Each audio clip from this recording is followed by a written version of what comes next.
Linda Martinez stood in the observation room, her eyes fixed on the glass window that separated her from the laboratory beyond. The morning sun cast long shadows across the white tiles, and somewhere in the distance, a bird was singing. She would remember that bird later. How strange it was that such a simple, beautiful sound could exist in the same moment that her life fell apart. "All systems are ready, Dr. Martinez," came the voice through the intercom. It was David Chen, her research partner of 7 years. His voice sounded tired but excited. They had been working toward this moment for so long. Linda checked her watch. 9:47 a.m. In 13 minutes, they would begin the final test of their revolutionary chemical compound, a substance that could break down toxic waste materials into harmless components. If successful, it could change environmental cleanup forever. Governments and corporations around the world were watching. The pressure was immense, but Linda felt ready. She had checked every safety protocol herself. Twice. "Confirmed," she responded into the microphone. "Begin the preparation sequence." She was 52 years old, and this was supposed to be the crowning achievement of her career. 25 years of research, countless sleepless nights, failed experiments, and small victories had led to this moment. Her fingers drummed against the control panel as she watched her team move through the laboratory below. David was at the main station, adjusting the flow rates. To his left, Sarah Thompson prepared the catalyst solutions. They were the best in their field, careful, precise, brilliant. Linda had trained them herself. She trusted them completely. But trust, she would learn, was not the same as certainty. "Temperature is stable at 298 Kelvin, Sarah reported. "Pressure holding at 1.2 atmospheres. All indicators are green." Linda nodded, making notes in her logbook.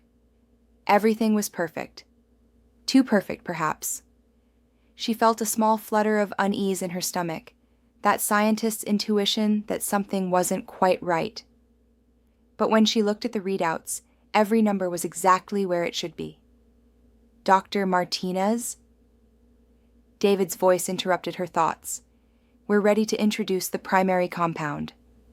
She took a deep breath. This was it. Proceed with the introduction sequence.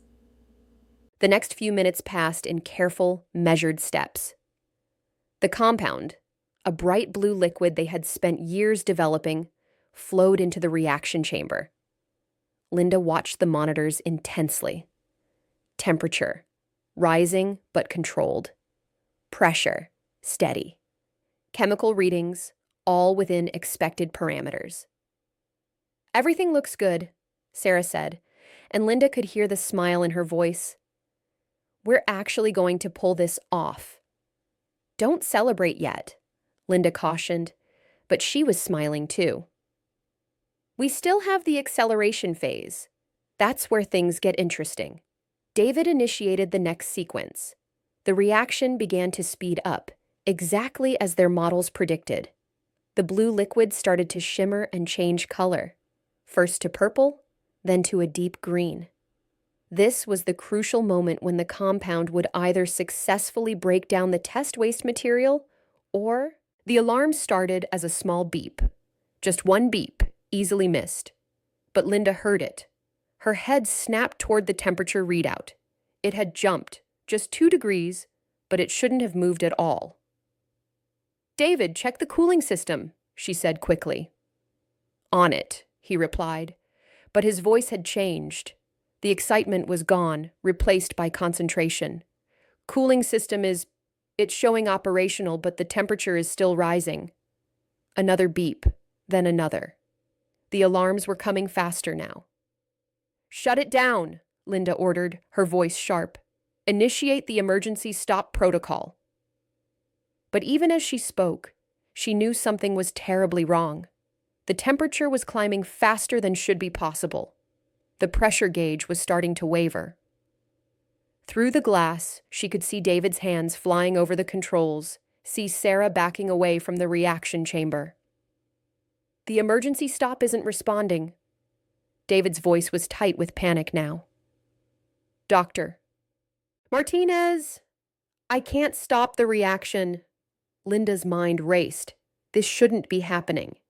They had multiple fail-safes, 3 separate emergency protocols. She had designed them herself, checked them personally. But somehow, impossibly, the reaction was accelerating out of control. Everyone out of the lab, she shouted into the microphone. Evacuate now. She could see them moving, but it felt like watching a movie in slow motion. David was trying one more time to stop the reaction. Sarah was pulling at his arm, urging him to leave. The numbers on the screen were climbing impossibly fast. Temperature, 450 Kelvin, 500, 600. Linda ran from the observation room, her heart pounding. She had to get them out. She had to stop this. The hallway stretched before her, longer than she remembered. Her footsteps echoed off the walls. Behind her, the alarms were screaming. She reached the laboratory door just as the explosion happened. The force of it threw her backward into the wall. The sound was beyond deafening. It was a physical thing that seemed to tear through her body. The door buckled but held.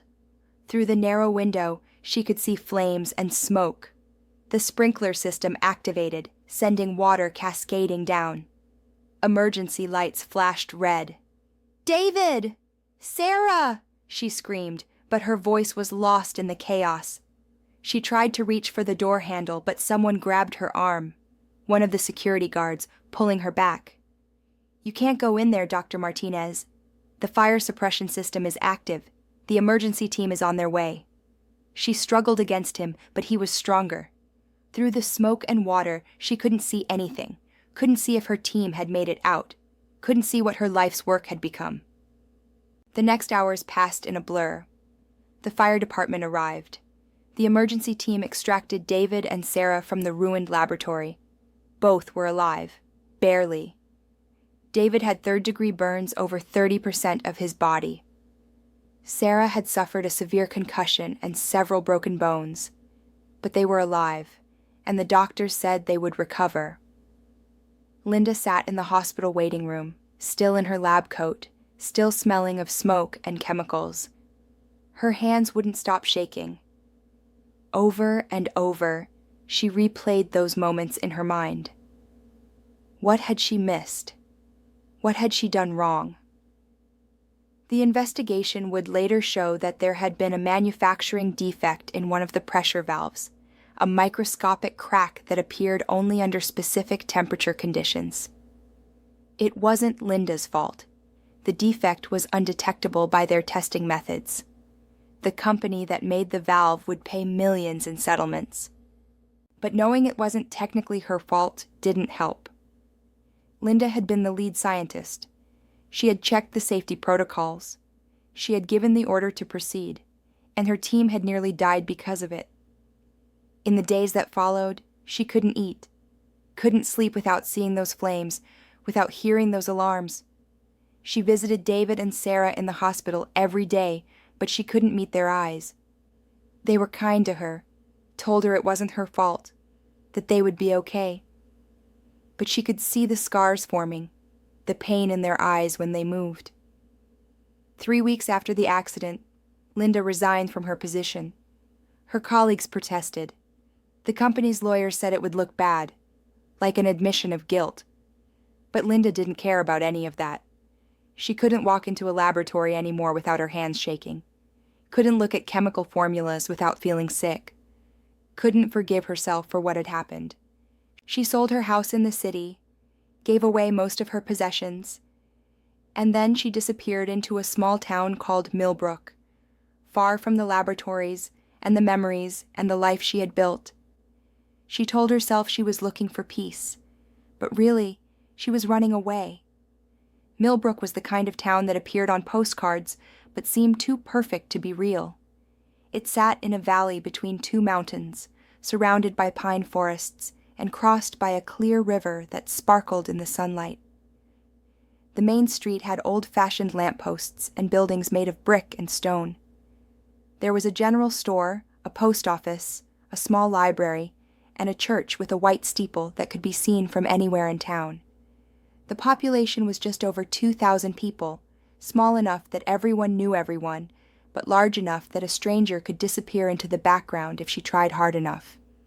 Linda arrived on a cold Tuesday in November, driving a truck filled with everything she had left: some clothes, a few books, her laptop, which she hadn't opened in weeks, and enough savings to start over. She had found a small apartment to rent above what used to be a hardware store. The rent was cheap, the landlord didn't ask questions, and it was exactly what she needed. For the first month, she barely left the apartment. She would wake up late, make coffee, and sit by the window, watching the town below. She saw the same people walking the same routes every day. The woman with the golden retriever who passed by at 7:30 a.m. The old man who sat on the bench in the town square reading his newspaper. The school children running down the sidewalk at 3:15 p.m. She felt like a ghost watching the living world. Separate, distant, safe. But savings don't last forever, and by December, Linda knew she needed to do something. She couldn't go back to science, even the thought of it made her stomach turn. But she needed to work, needed something to fill the empty hours. That's when she noticed the small building on the corner of Main Street and Oak Avenue. It had been a restaurant once, according to the faded sign. But it had been closed for years, the windows dusty and dark. There was a for lease sign in the window with a phone number. Linda stood outside that building for a long time, hands in her pockets, breath steaming in the cold air. A cafe, she thought. She could open a cafe. It was simple, safe, no chemicals, no experiments, no one to hurt. She called the number. The landlord was a man named Robert Patterson, who owned half the commercial properties in Millbrook. He was surprised when she said she wanted to lease the building. It had been empty for so long that he'd almost forgotten about it. But he was happy to rent it to her. The price was reasonable. The lease was simple. Linda spent the winter fixing up the space. She had never done anything like this before. In her previous life, she had been too busy with research to even cook regularly. But now she had nothing but time and a desperate need for something to do with her hands. She learned to use a paintbrush, learned to install light fixtures, learned to refinish the old wooden floors. She worked alone, usually late into the night when there was no one around to watch. The physical labor was good. It made her tired enough to sleep, at least sometimes. She painted the walls a warm cream color, found old wooden tables at estate sales and yard sales, each one different and interesting. Hung simple pictures on the walls, landscapes and still lifes from local artists. Installed soft lighting that made the space feel cozy and safe. And slowly, something remarkable happened. For the first time since the accident, Linda felt something other than guilt and fear. She felt interested. Creating this space, making it beautiful and welcoming, gave her a small spark of purpose. By March, the cafe was ready to open. She named it Time Passes Cafe, partly because of the big antique clock she had hung on the wall, but mostly because she hoped that time would indeed pass, would eventually heal, would let her forget. She didn't expect many customers at first. She wasn't sure she wanted many customers. The idea of talking to people, of pretending to be normal, exhausted her. But she needed the income, and a cafe seemed like something she could manage. The first week, only a handful of people came in. They were curious about the new business, ordered coffee politely, and left. Linda served them quietly, saying as little as possible. She wasn't rude, but she wasn't warm either. She was just there. But slowly, gradually, something started to change. The first regular customer was an elderly woman named Margaret Hayes. She came in every morning at 8 a.m., ordered a black coffee and a blueberry muffin, and sat by the window reading mystery novels. She had white hair that she wore in a neat bun, sharp blue eyes, and a smile that seemed to know more than she said. "Good morning, dear," she would say each day, and Linda would nod and bring her order without much conversation. This went on for 2 weeks before Margaret broke the pattern. "You know," she said one morning, looking up from her book, "this coffee is really quite good. Where did you learn to make it?" Linda paused, coffee pot in hand. I just followed instructions, nothing special." "Nonsense. Anyone can follow instructions, but making something good requires care. I can taste the care in this coffee." Margaret smiled. "You're new to Millbrook, aren't you?" "Yes." "Where did you move from?" "The city." Linda's answer was deliberately vague. "Ah, well, Millbrook is quite different from the city, quieter, simpler. Some people find that peaceful, others find it boring." Margaret's eyes were kind but perceptive. "Which one are you?" Linda wasn't sure how to answer that. I'm looking for quiet. Running from something or toward something?" The question was so direct, so unexpected, that Linda felt her careful walls crack just a little. "I don't know anymore." Margaret nodded as if this made perfect sense. "Well, when you figure it out, let me know. I've lived in this town for 73 years, and I've learned that this valley has a way of helping people find what they're looking for, whether they know they're looking or not." After that, Margaret became more than just a customer. She would share stories about the town, the history, the people, the small dramas that made up daily life in Millbrook. She never pushed Linda to talk about herself, but she offered friendship in her own gentle way. The second regular was a young woman named Emma Torres.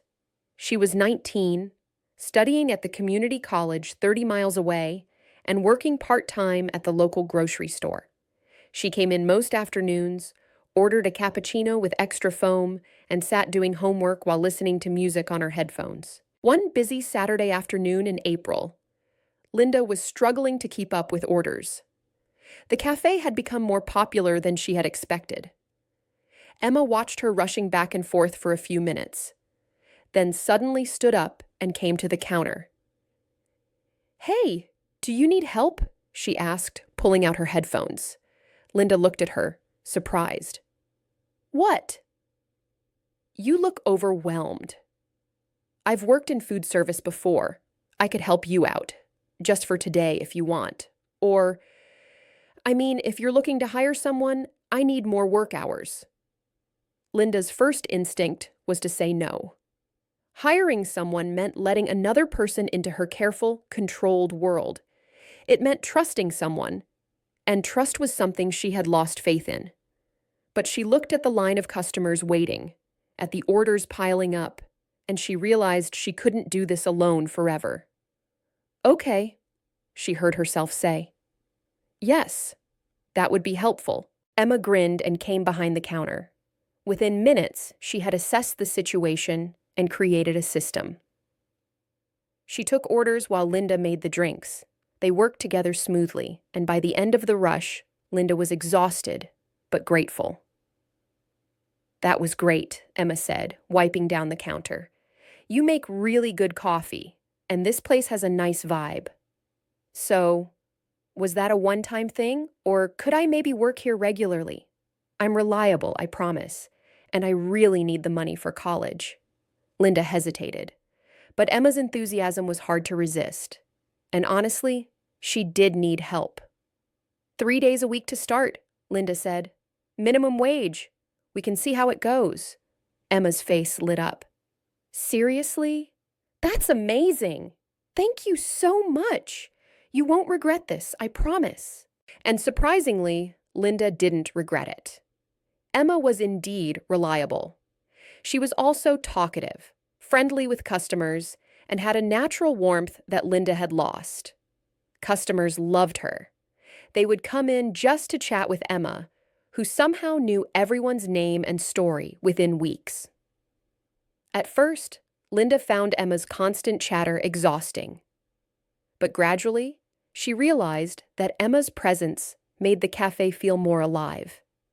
And having someone else there meant Linda didn't have to carry everything alone.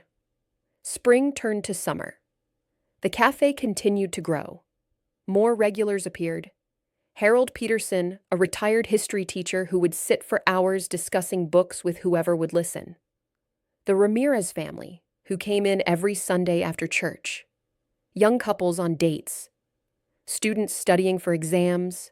People seeking a quiet place to read or work or simply sit. Linda learned their orders, their habits, their favorite tables.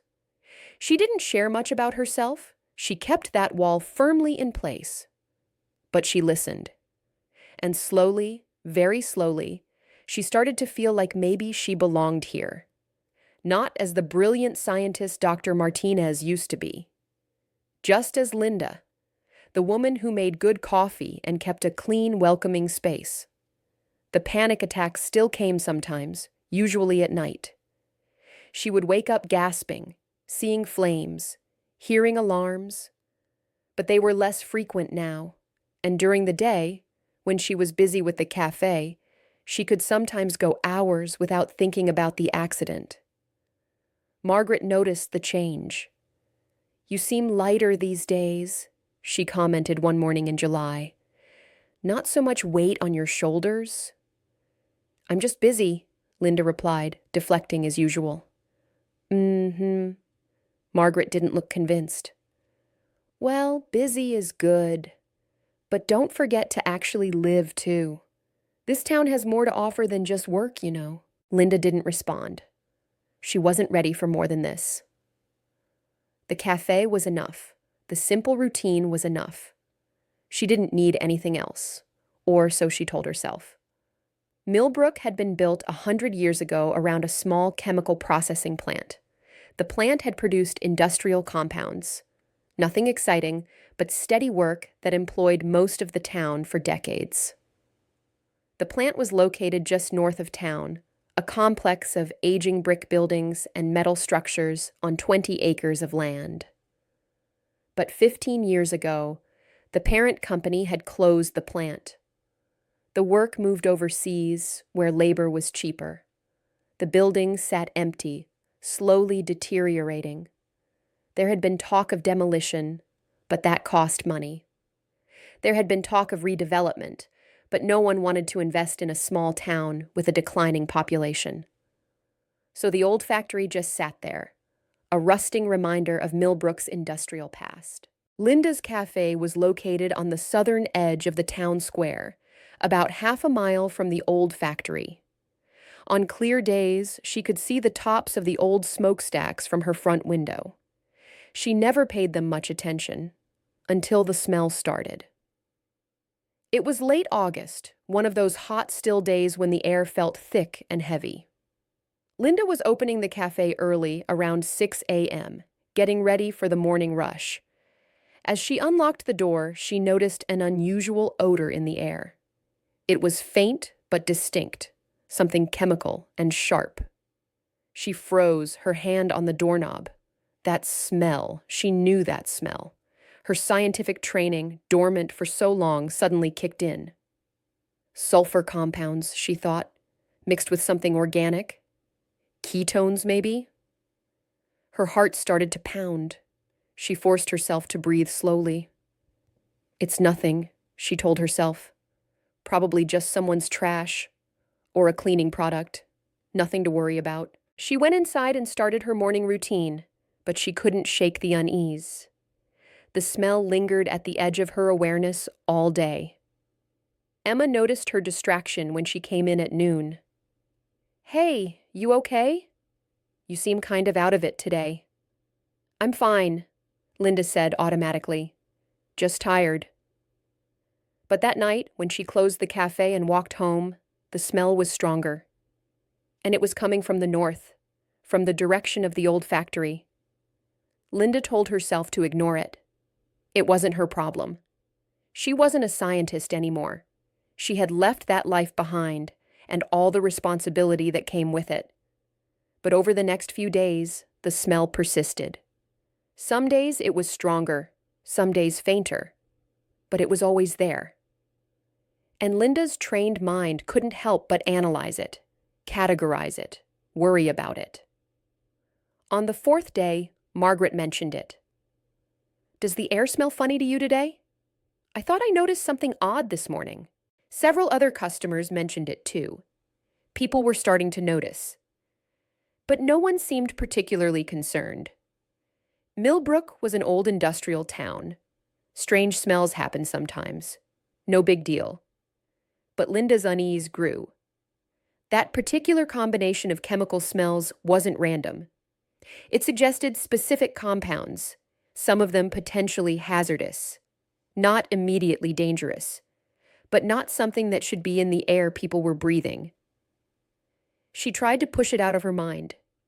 But that night, she found herself doing something she hadn't done in months. She opened her laptop, connected to the internet, and started researching. She looked up the old factory's history. What chemicals had they processed there? What safety measures had been in place? What happened when the plant closed? The information was scattered and incomplete, but what she found made her stomach tighten. The plant had processed various industrial chemicals, including some toxic compounds. When it closed, there had been a cleanup, but budget cuts had limited the scope. Some chemicals might have been left in storage tanks or buried in containment areas, but that was 15 years ago. Those containment areas should be stable. Should be, unless they weren't. Linda closed her laptop and stared at the wall. She could feel her old instincts stirring, the scientific curiosity, the need to investigate, to understand. But along with those instincts came the fear, the memory of flames and alarms, and the terrible weight of responsibility. "No," she told herself firmly, "this isn't your problem. You're not a scientist anymore. Let someone else handle it." But who? Millbrook was a small town. It didn't have environmental specialists or industrial safety experts. If there was a problem, and she wasn't saying there was, but if there was, who would even know how to identify it? Linda tried to sleep, but her mind wouldn't stop working, analyzing, calculating, worrying. By morning, she had made a decision. She would do one thing, just one thing. She would call the county environmental office and report the smell. They could send someone to investigate. Then it would be out of her hands. She would have done her civic duty, and that would be the end of it. She made the call at 8 a.m. before the cafe opened. She spoke to a bored-sounding clerk who took her report and promised someone would look into it. Eventually. They were understaffed and behind on inspections, but they would add it to the list. "How long until someone comes?" Linda asked. "Hard to say. Could be a few weeks, could be a couple months, but we'll get to it." A couple months. Linda thanked the clerk and hung up, feeling more unsettled than before. If there was a problem, and she still wasn't sure there was, a couple months might be too long. She opened the cafe and tried to focus on work. But throughout the day, her mind kept drifting back to the smell, to the old factory, to the possible scenarios of what could be happening there. That afternoon, she did something else she hadn't done in a long time. She took a walk toward the old factory. Linda walked slowly up the hill toward the old factory, her hands in her pockets, trying to look casual. Just a resident taking a stroll. Nothing suspicious. Nothing that suggested she was breaking her promise to herself to stay away from anything scientific. The factory grounds were surrounded by a chain-link fence topped with barbed wire. Warning signs were posted every 50 feet. No trespassing, private property, danger, structural hazards. The gate was locked with a heavy chain and padlock. Linda stopped at the fence, peering through at the abandoned buildings beyond. The main structure was a 3-story brick building with broken windows and graffiti on the walls. Smaller outbuildings dotted the property. Rusted equipment lay scattered in the weeds. Everything looked exactly like what it was, a dead industrial site that no one cared about anymore. But the smell was stronger here. Definitely stronger. Linda walked along the fence line, ostensibly just exploring, but really looking for the source of the odor. The smell seemed to be coming from the eastern section of the property, where several large cylindrical storage tanks stood behind the main building. She stopped at a point in the fence where she could see the tanks more clearly. They were old and rusted, probably dating back to when the plant was operational. Most of them had faded warning labels that she couldn't read from this distance. As she watched, a gentle breeze shifted direction, and suddenly the chemical smell intensified dramatically. Linda's eyes watered. Her throat burned slightly, and her scientific training screamed warnings in her head. That's not normal, she thought. That's definitely not safe. She stepped back from the fence, her heart racing. She should call someone. The environmental office again, maybe. The police? The mayor? But even as she thought it, she knew how it would sound. There's a smell coming from the old factory, and I think it might be dangerous. Without proof, without specific evidence, they would add it to the list of things to check on. Eventually. And if she was right about what she was smelling, eventually might be too late. Linda turned and walked back down the hill, her mind racing with possibilities. She needed more information. She needed to understand what was actually happening. But to do that, she would need to get closer, maybe even inside the fence, which was impossible. She was a cafe owner, not an investigator. She had no authority, no right to be poking around private property, and more importantly, she had no desire to get involved in anything that might require her to use her scientific knowledge. That was the whole point of coming to Millbrook, to escape that part of herself. But that night, she couldn't sleep. She kept thinking about those storage tanks, about the chemicals that might be leaking, about the town breathing contaminated air day after day. She thought about Margaret, about Emma, about all the regular customers who came into her cafe with smiles and stories. She thought about the school children she saw walking past her window every afternoon. What if the contamination got worse? What if people got sick? What if something really dangerous was leaking, and by the time the county got around to investigating, it was too late?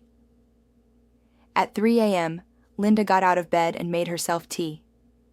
She sat by the window, watching the sleeping town, and faced the truth she had been avoiding. She couldn't ignore this. Not because she wanted to be a scientist again, not because she missed her old life, but because she couldn't live with herself if something bad happened and she had done nothing. But she also couldn't do this alone. She needed help, and reluctantly, she realized she knew someone who might understand. Harold Peterson was 72 years old, a retired history teacher who came into the cafe almost every afternoon. He was a small man with thinning white hair, thick glasses, and a perpetual smile.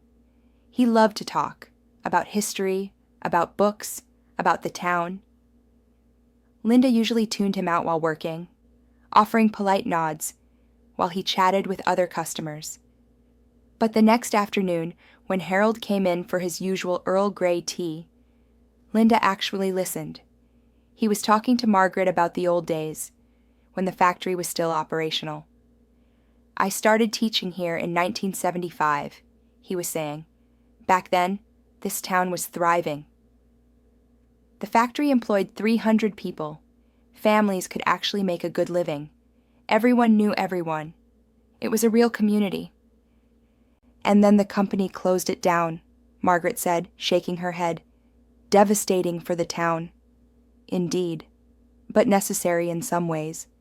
The environmental standards were changing. The factory's practices were, well, let's say they weren't always up to modern safety codes. I'm not sure they could have afforded the updates that would have been required. Linda's attention sharpened. She brought Harold his tea and, unusually, lingered at the table. What do you mean about environmental standards? Harold looked surprised that Linda was engaging with him. She rarely did. Oh, well, this was the 70s and 80s. People weren't as aware of pollution and chemical safety as they are now. The factory would dispose of waste chemicals in ways that wouldn't be legal today. Nothing malicious, mind you. Just different standards. What kind of chemicals? Linda asked, trying to keep her voice casual. I'm not entirely sure. I was a history teacher, not a chemist. He smiled apologetically. But I had several students over the years whose parents worked at the factory. They mentioned some of the products they made. Industrial solvents, I believe. Some kind of metal treatment compounds. I remember one parent saying they worked with something that had to be kept very cold, but I can't recall what it was. Linda felt a chill. And when the factory closed, what happened to all those chemicals? There was a cleanup, of course. The EPA required it before the company could abandon the site. But Harold lowered his voice, looking around to make sure no one else was listening. Between you and me, I heard rumors that the cleanup wasn't as thorough as it should have been. Budget constraints. The company was already bankrupt. They did the minimum required and got their permits approved. So there could still be chemicals there? After 15 years? I suppose it's possible. Though I imagine most things would have degraded or evaporated by now. Why do you ask? Linda hesitated, then decided to trust him. Have you noticed a smell in the air lately?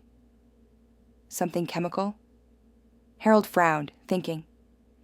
Now that you mention it, yes. I thought it was just my imagination, or maybe someone's trash. You think it's coming from the factory? I don't know. Maybe. Have you noticed anyone else concerned about it?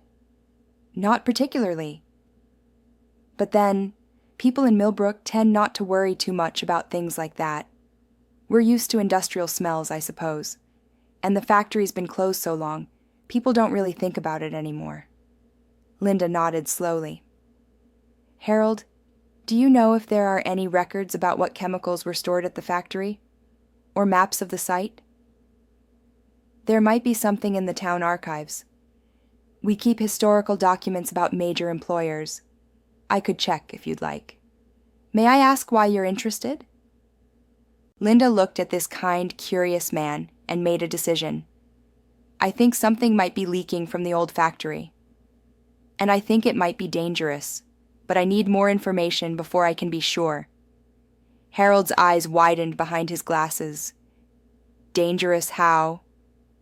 I'm not certain yet. But I used to work with chemicals, and the smell I'm detecting has certain characteristics that concern me. I want to investigate, but I need to know more about what was stored there. You used to work with chemicals? Harold looked at her with new interest. What did you do before you opened the cafe? Linda's jaw tightened. She hadn't told anyone in Millbrook about her past. But she needed Harold's help, and that meant giving him at least some truth. I was a research scientist. Industrial chemistry. I left that field a few years ago. I see. Harold studied her face, and Linda could see him connecting dots, reading between the lines. He was a teacher. He was used to understanding people. And now you're concerned about this chemical smell. Yes. Then we should definitely check the archives. I'll go this afternoon. The library closes at 5, but Martha will let me in after hours if I ask nicely. I've been doing research there for 30 years. She trusts me. Thank you, Harold. I appreciate it. Of course, my dear. If there's a danger to this town, we need to know about it. He paused. Linda? May I call you Linda? I don't know what happened in your past, but I can see you're carrying some kind of burden. Whatever it is, please know that you're not alone. Millbrook takes care of its own. Linda felt an unexpected tightness in her throat. She nodded, not trusting herself to speak, and returned to the counter. True to his word, Harold came back that evening with a folder full of photocopied documents. They sat in the cafe after closing. The chairs upturned on the tables, the lights dimmed, studying the papers spread before them. The archives had more than I expected, Harold said. Inspection reports, safety audits, storage manifests. Most of it's technical jargon I don't understand, but you might. Linda pored over the documents, her scientific mind engaging despite herself. The factory had indeed stored various chemicals, some of them quite hazardous, organic solvents, acids, heavy metal compounds, and something that made her blood run cold, several 100 gallons of methylhydrazine, a highly toxic chemical used in certain industrial processes. What's wrong? Harold asked, seeing her face pale. This. Linda tapped the document. Methylhydrazine. It's extremely dangerous. Toxic to breathe, toxic to touch.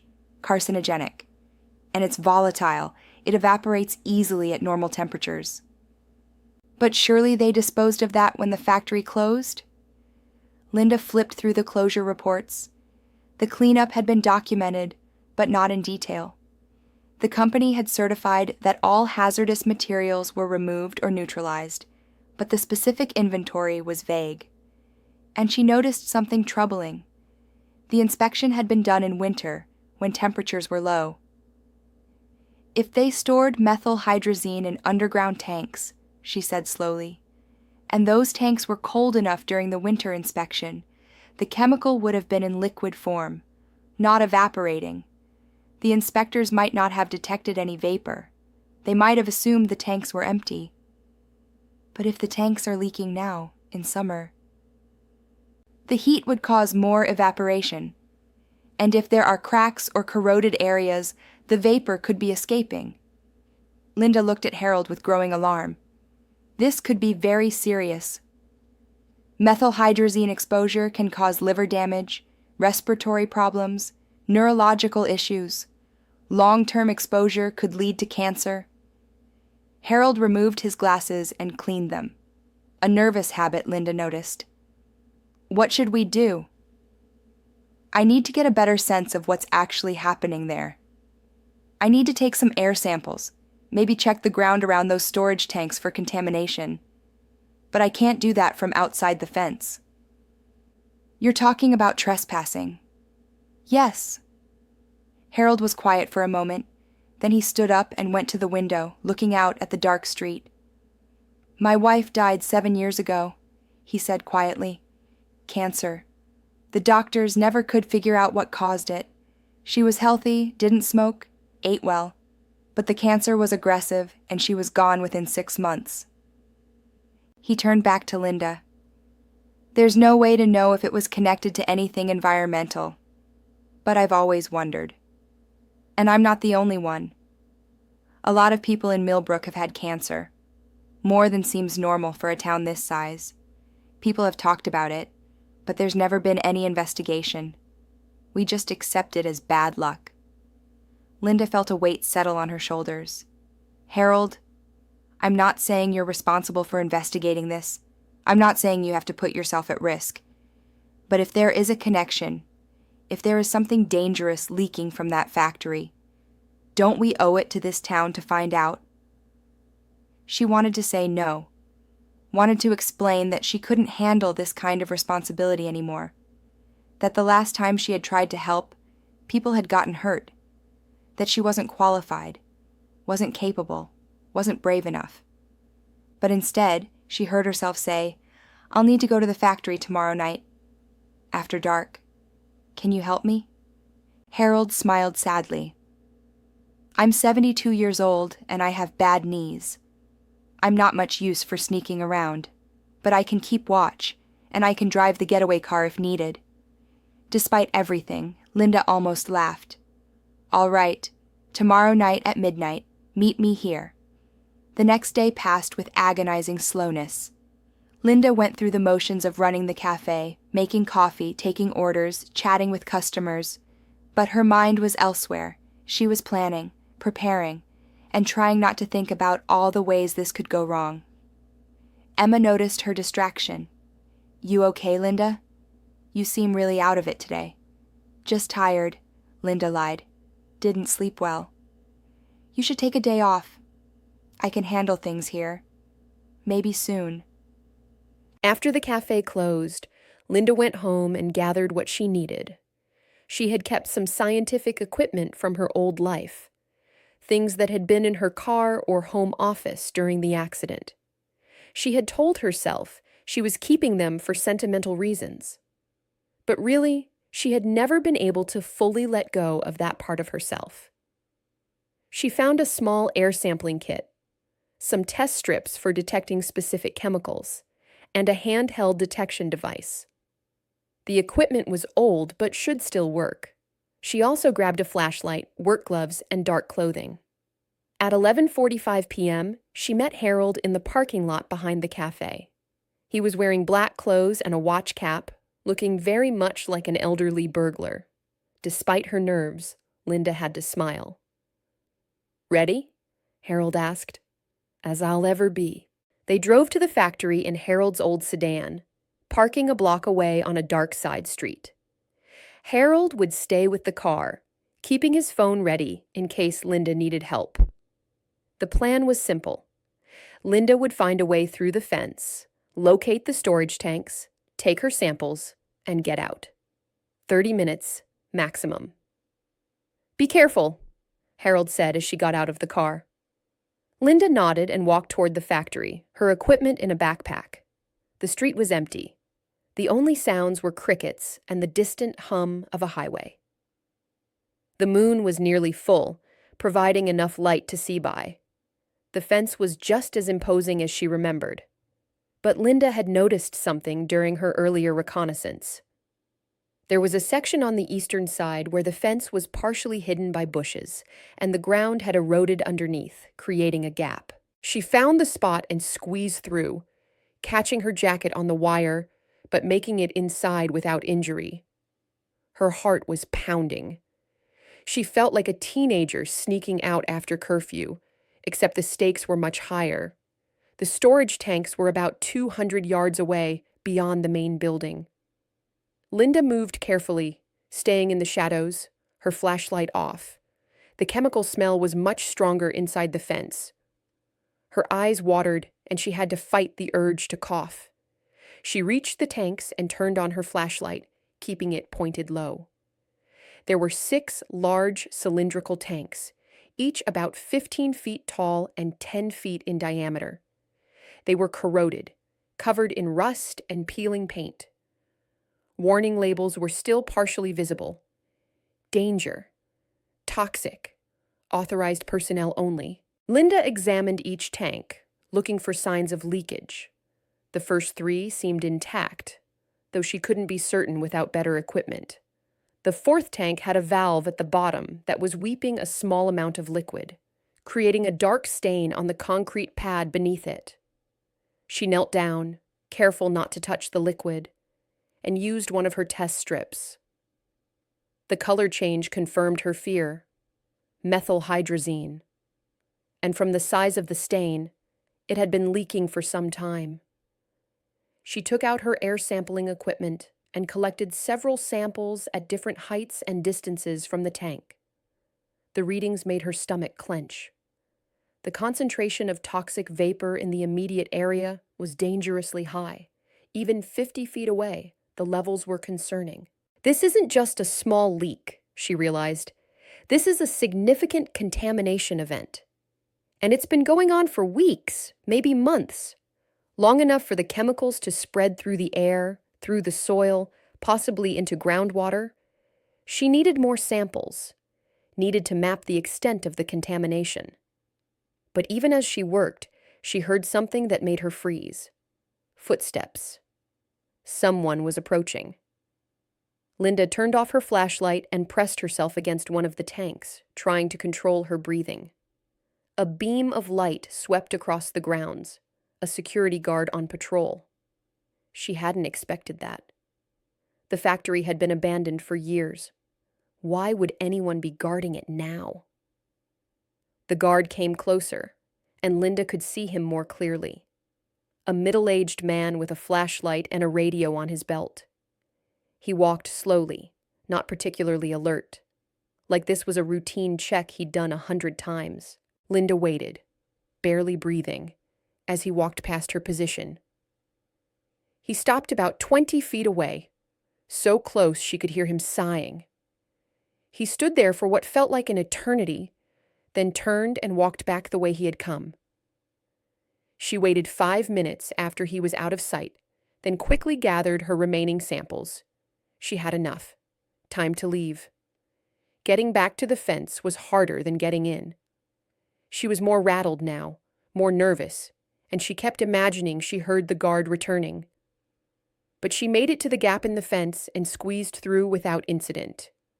Harold was waiting in the car, looking relieved when she appeared. "Everything okay?" "Drive," Linda said, getting in quickly. They didn't speak until they were several blocks away. Then Harold asked, "Did you find anything?"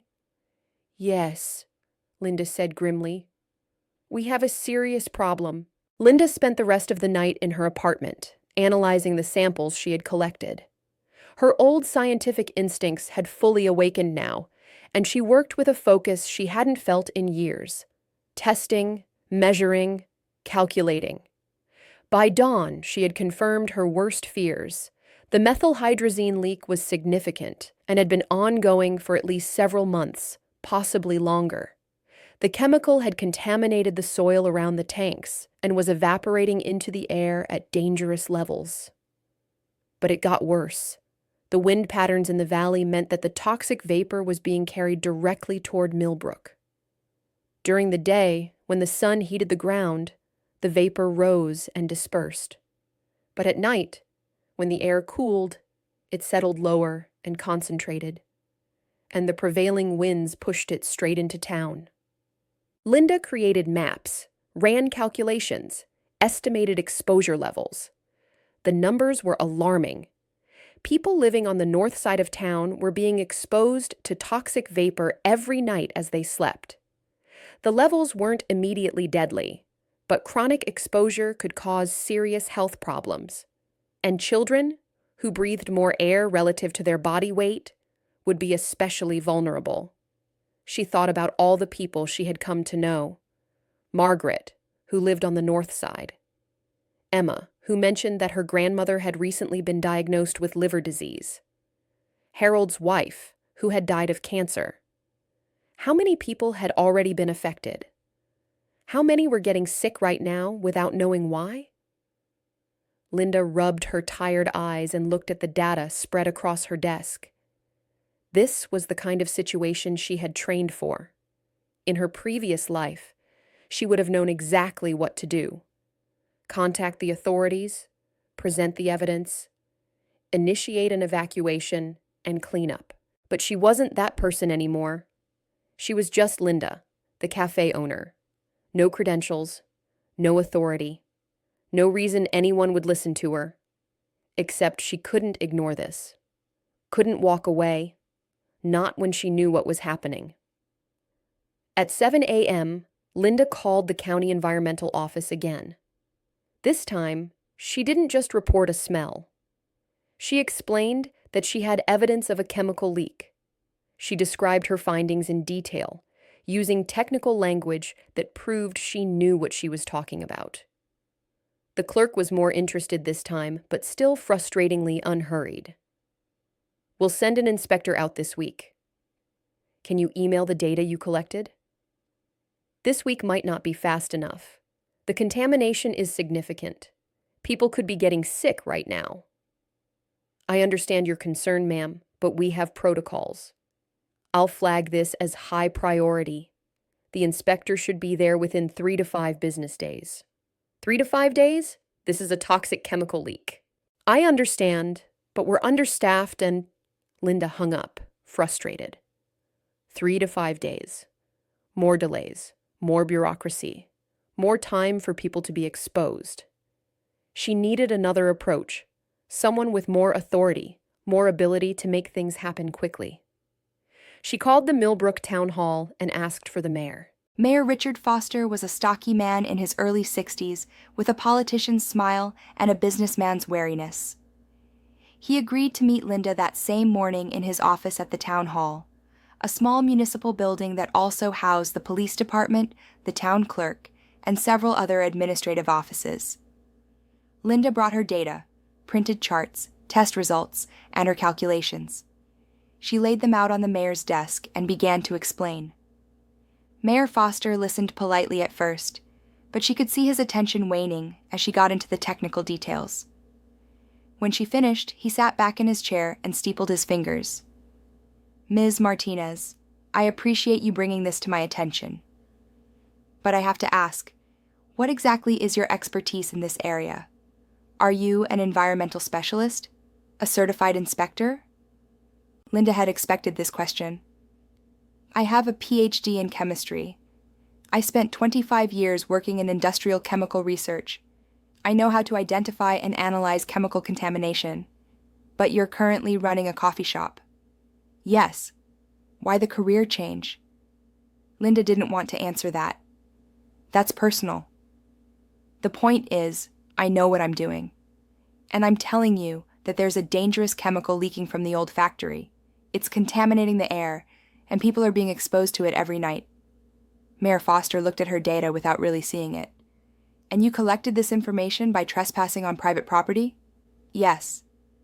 "Then I'm not sure how useful it would be as evidence. Any lawyer would have it thrown out. I'm not trying to build a legal case. I'm trying to prevent people from getting sick. Or worse." The mayor sighed. "Look, I understand you're concerned. But this kind of thing requires proper investigation through official channels.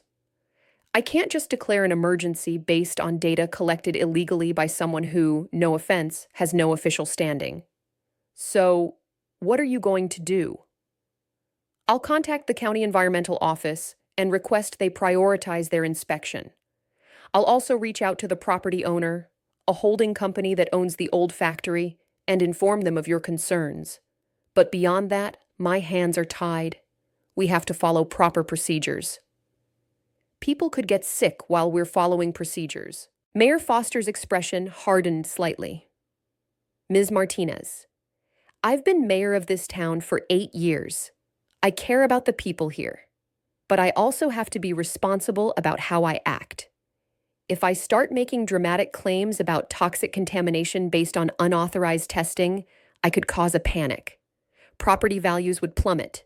Businesses would leave. We could do more harm than good. And if you do nothing and people start dying, that's a bit dramatic, don't you think?" Linda stared at him, realizing he wasn't going to help. He was a politician, focused on managing risk and protecting his position. He saw her as a problem, not an ally. She gathered her papers and stood up. "Thank you for your time, Mayor." "Miss Martinez, wait. I'm not dismissing your concerns. I'm just saying we need to handle this properly. Give the official inspection a chance to happen. If they find what you're claiming, we'll take immediate action. I promise." Linda didn't believe him, but she nodded and left. Back at the cafe, she felt defeated. She had the evidence. She knew what was happening, but no one with power seemed willing to act quickly enough. Emma noticed her mood. "Hey, you look stressed. Everything okay?" Linda almost brushed her off with a platitude. But looking at Emma's concerned face, at this young woman who had become her friend, Linda realized she couldn't handle this alone anymore. She needed allies. She needed help. "Emma, can we talk? After your shift?" "Sure, what's up?" "I'll explain everything. But it's complicated." That evening, after the cafe closed, Linda told Emma everything. About her past as a scientist, about the accident that had driven her to Millbrook, about the chemical leak she had discovered, about the mayor's unwillingness to act quickly. Emma listened, her eyes getting wider as the story unfolded. "Oh my God," she breathed when Linda finished. "You're saying we're all breathing toxic chemicals?" "Yes. The concentration isn't immediately dangerous, but long-term exposure could cause serious health problems. And the mayor won't do anything? He'll do something. Eventually, but it might take weeks, and that might be too long." Emma was quiet for a moment, processing. Then she said something Linda didn't expect. So what are we going to do about it? We? Yeah, you can't fight this alone.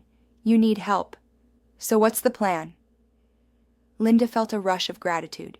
She had been alone for so long, carrying everything by herself. But Emma was offering something Linda had thought she'd lost: partnership, trust. I don't know yet, Linda admitted. I need to think. Well, think fast. Because my grandmother lives on the north side of town. And if what you're saying is true, she's in danger. So we need to do something. Soon. Linda nodded. You're right. Let me work on a plan. Can you come back tomorrow? And maybe bring Harold if you can find him. On it.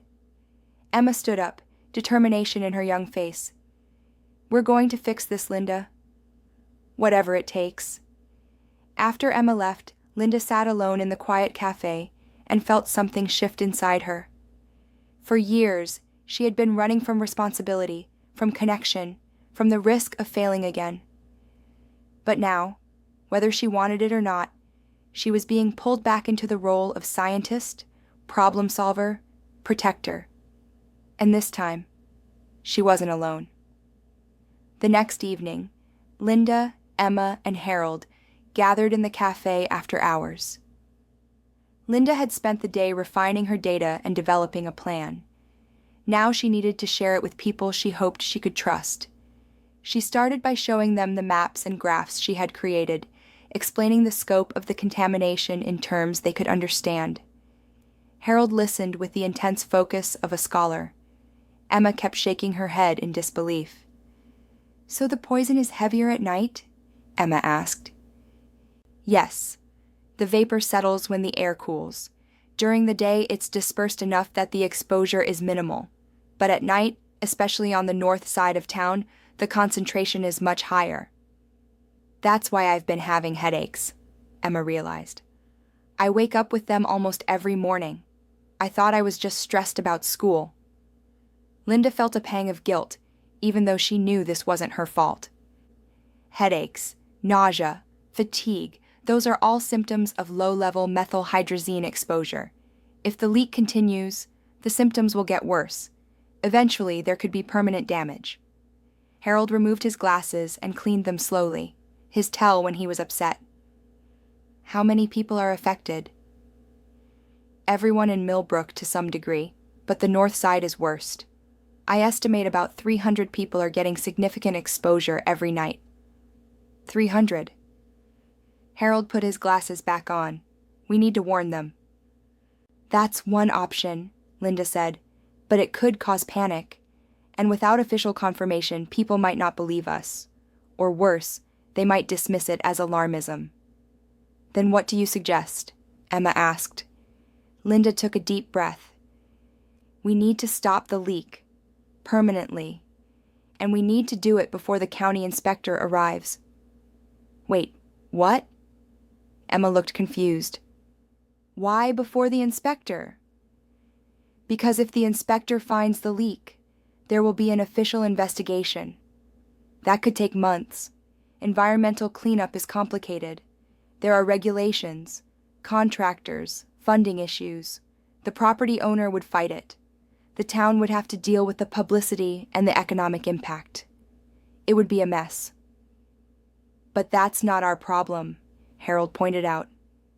Our problem is stopping people from getting sick. Exactly. So what if the leak was already fixed by the time the inspector arrived? What if all they found was an old factory with no active contamination? Emma's eyes widened. You want to fix it ourselves? I want to try. I've been thinking about how to do it. The leak is coming from a corroded valve on one of the storage tanks. If we can get to it, I can seal it. Then we need to neutralize the remaining chemical in the tank so it's no longer hazardous. You can do that? Harold asked. Yes. It's actually not that complicated if you know what you're doing. The challenge is doing it without getting caught and without making things worse. This is crazy, Emma said, but she was smiling. It's like we're going to be eco-vigilantes or something. It's illegal, Linda warned. We'd be trespassing again, tampering with private property. If we get caught, there could be serious consequences." "What kind of consequences?" Harold asked. "Criminal charges, potentially. Fines. Maybe jail time." There was a moment of silence. Then Harold said quietly, "My wife is dead. Maybe it was just bad luck. Maybe it was cancer that would have happened anyway. But maybe it was because she lived in this town for 50 years and breathed contaminated air. I'll never know for sure. But if I can prevent other families from wondering the same thing, if I can keep other people from getting sick, then the risk is worth it." Emma nodded. "My grandmother raised me. She's 78 years old, and she's starting to show signs of liver problems. The doctors don't know why. If there's any chance this chemical is responsible, I have to do something. I'm in."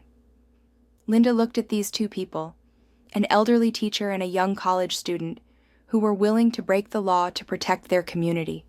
She felt humbled and terrified in equal measure. "All right," she said. "Then we need to plan this carefully." Over the next hour, they worked out the details. They would return to the factory in 2 days. Enough time to gather supplies and prepare, but not so long that the situation worsened. Linda would handle the technical aspects of sealing the leak and neutralizing the chemicals. Harold would again serve as lookout, and Emma, despite Linda's protests, insisted on coming along to help. "You might need an extra pair of hands," Emma argued, "and I'm young and fit. I can move faster than Harold if something goes wrong." Linda wanted to say no, wanted to keep Emma out of danger, but she had to admit the girl had a point. "All right. But you follow my instructions exactly. No improvising, no taking risks. If I say run, you run. Understood?" "Yes, ma'am." They spent the rest of the evening going over the plan repeatedly, identifying potential problems, and developing contingency plans. It felt strange to Linda, like being back in the lab, preparing for a complex experiment, except this time the stakes were even higher. As they were finishing up, Margaret appeared at the cafe door, peering through the glass. Linda had forgotten to lock it. She went to the door and opened it. "Margaret, what are you doing here so late?" The elderly woman looked at the three of them, gathered around the table covered with papers. Her sharp eyes took in everything. "I saw the lights on. Thought I'd check that everything was all right. But now I'm wondering what you three are plotting." Linda hesitated. Margaret was one of her regulars, someone she had come to respect and care about, but bringing her into this felt dangerous. Margaret stepped inside without waiting for an invitation. She walked to the table and looked at Linda's papers. As someone who had lived in Millbrook all her life, she recognized the maps immediately. "This is about the old factory, isn't it?" she said. "You've discovered something." There was no point in lying. Linda explained briefly what they had found and what they were planning to do. When she finished, Margaret nodded slowly. "I wondered why I've been feeling so poorly lately. I thought I was just getting old, but headaches, nausea, difficulty sleeping, those aren't normal, even for someone my age." "You live on the north side," Linda said. "You're one of the people most affected. Then I'm coming with you." "Absolutely not. It's dangerous." "My dear, I'm 79 years old. I've lived a full life. If something goes wrong, I have less to lose than you young people. Besides, you'll need someone to coordinate with the outside world if things go poorly. Someone with enough sense to call for help when needed."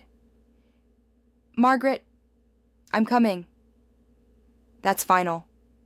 Her tone brooked no argument.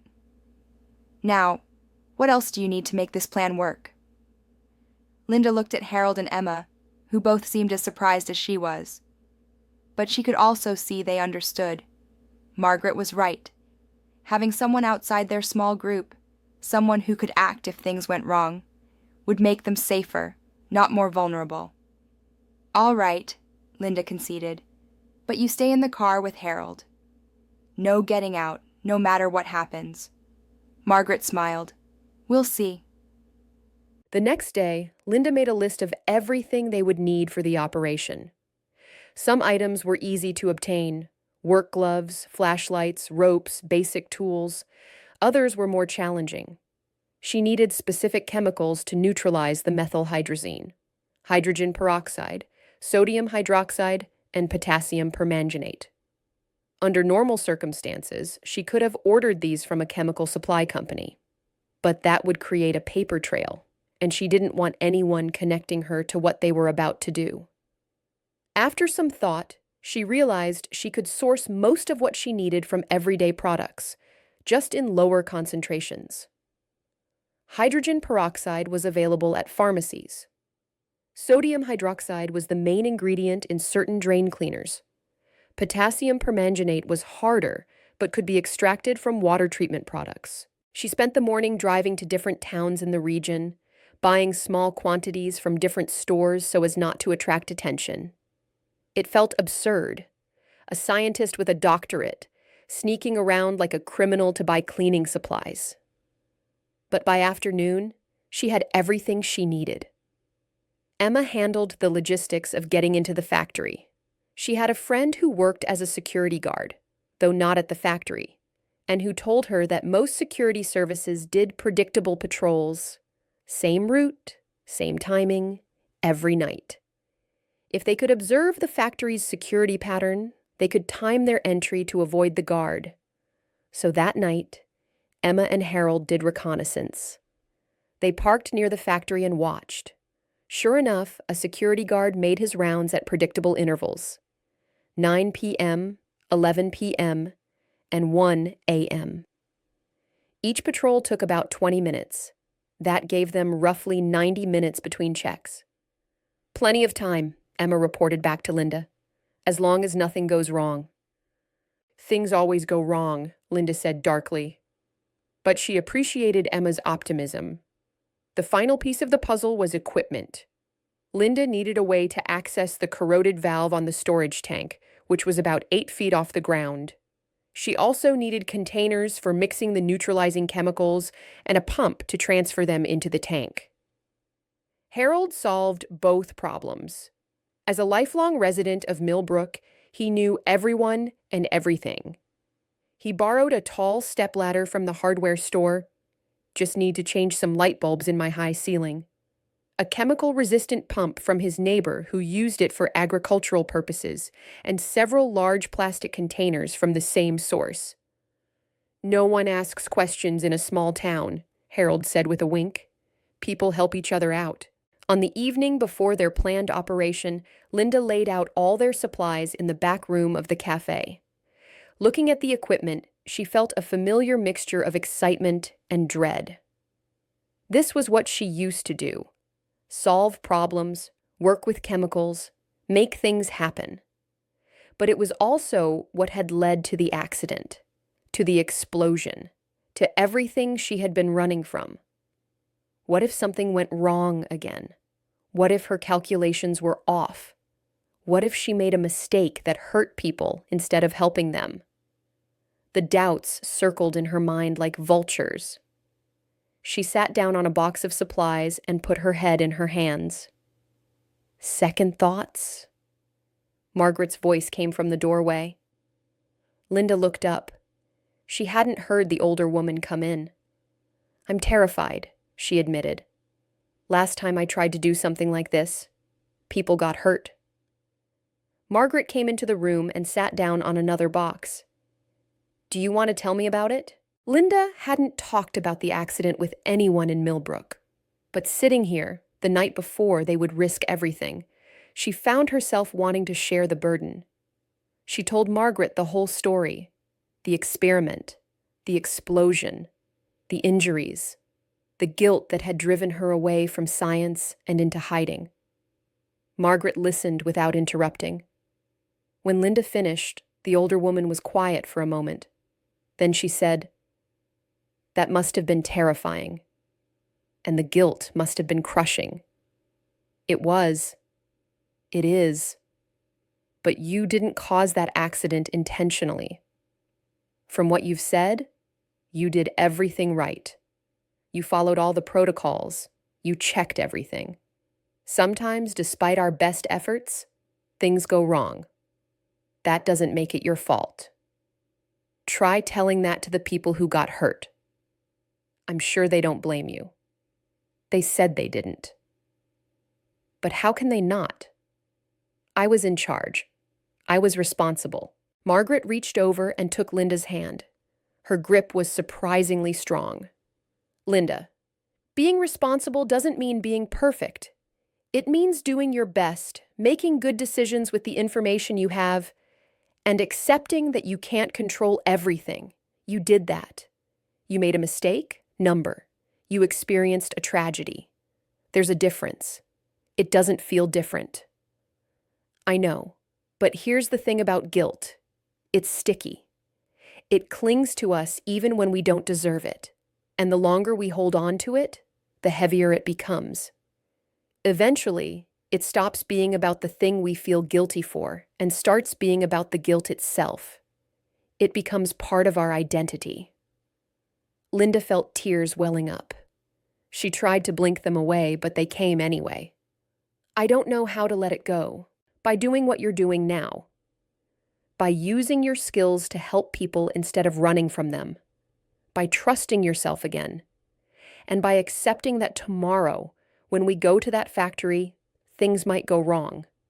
Not because you're incompetent or cursed, but because life is uncertain.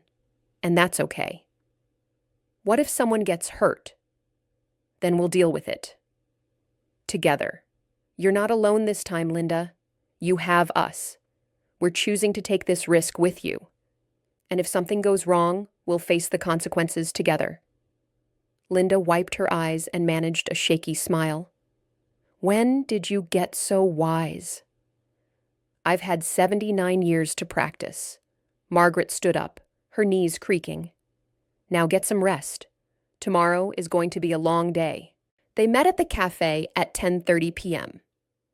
Linda had spent the day running through the procedure in her mind, checking her calculations again and again. She felt like a student before a final exam, prepared but anxious, knowing that this test would be graded in consequences, not points. Emma arrived first, dressed in dark clothes and sturdy boots. She was unusually quiet, and Linda could see she was nervous despite her earlier bravado. Harold came next, moving slowly but with determination. He was carrying a thermos of coffee. Thought we might need this. It's going to be a long night. Margaret was last. She wore a dark coat and had her white hair tucked under a knit cap. She looked like she was dressed for a late-night trip to the grocery store. Not a covert operation. But her eyes were alert and fierce. They loaded the equipment into Harold's car and drove to the factory. No one spoke much. The tension in the car was thick enough to taste. They parked in the same spot as before, 2 blocks from the factory. The street was quiet. Most of Millbrook was asleep. The guard's 11 p.m. patrol should be finishing up right about now, Emma said, checking her watch. That gives us until 1 a.m. before the next one. 90 minutes, Linda said. Let's make them count. Harold and Margaret would stay with the car, keeping watch and ready to call for help if needed.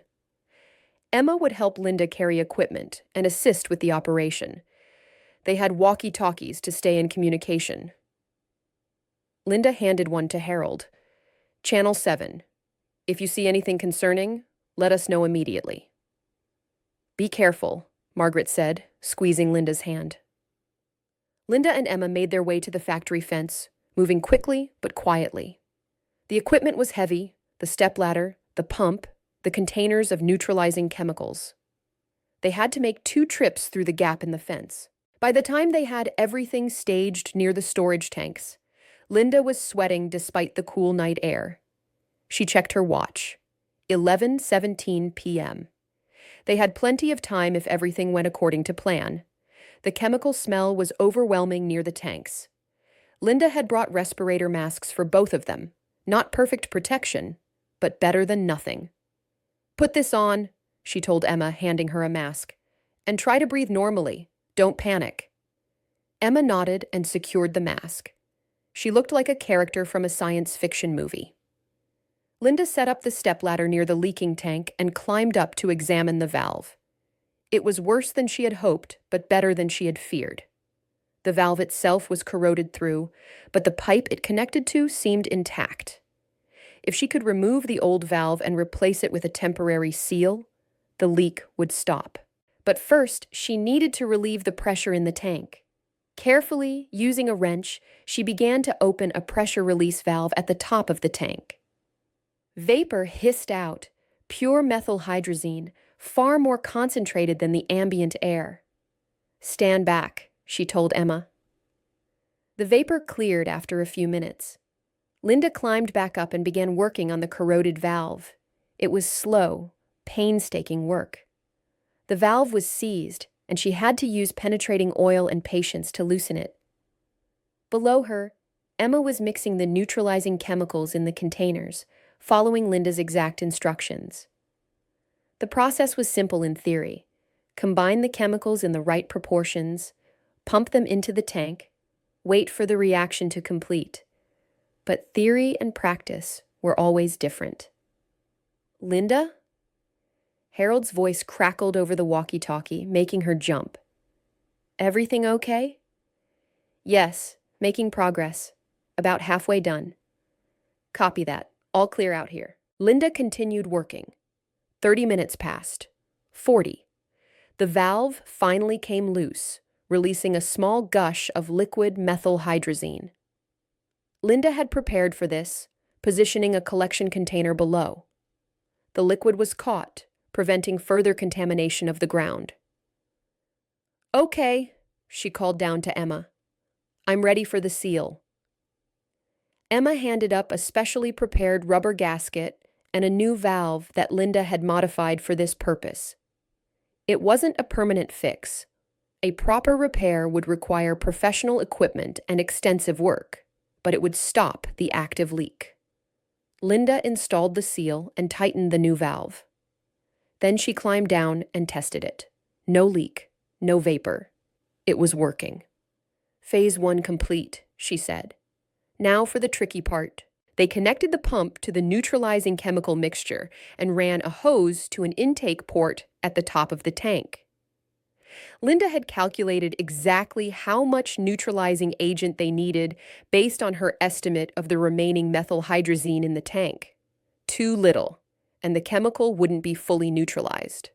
Too much, and they'd create a different hazard. "Ready?" she asked Emma. "Ready." Linda started the pump. The neutralizing chemicals began flowing into the tank. They would react with the methyl hydrazine, breaking it down into less harmful compounds. The process would take about 30 minutes. While they waited, Linda took new air samples. The vapor concentration was already dropping. Her repair was working, but then Emma's walkie-talkie crackled. "Linda, Emma, we have a problem." It was Harold, and his voice was tense. "What's wrong?"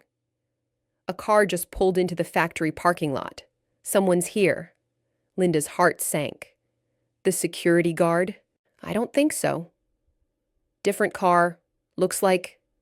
I think it's the mayor's car." "Foster?" "What's he doing here?" "I don't know, but he's walking toward the storage tanks. Toward you." Linda looked at Emma. They had about 15 more minutes before the neutralization process would be complete.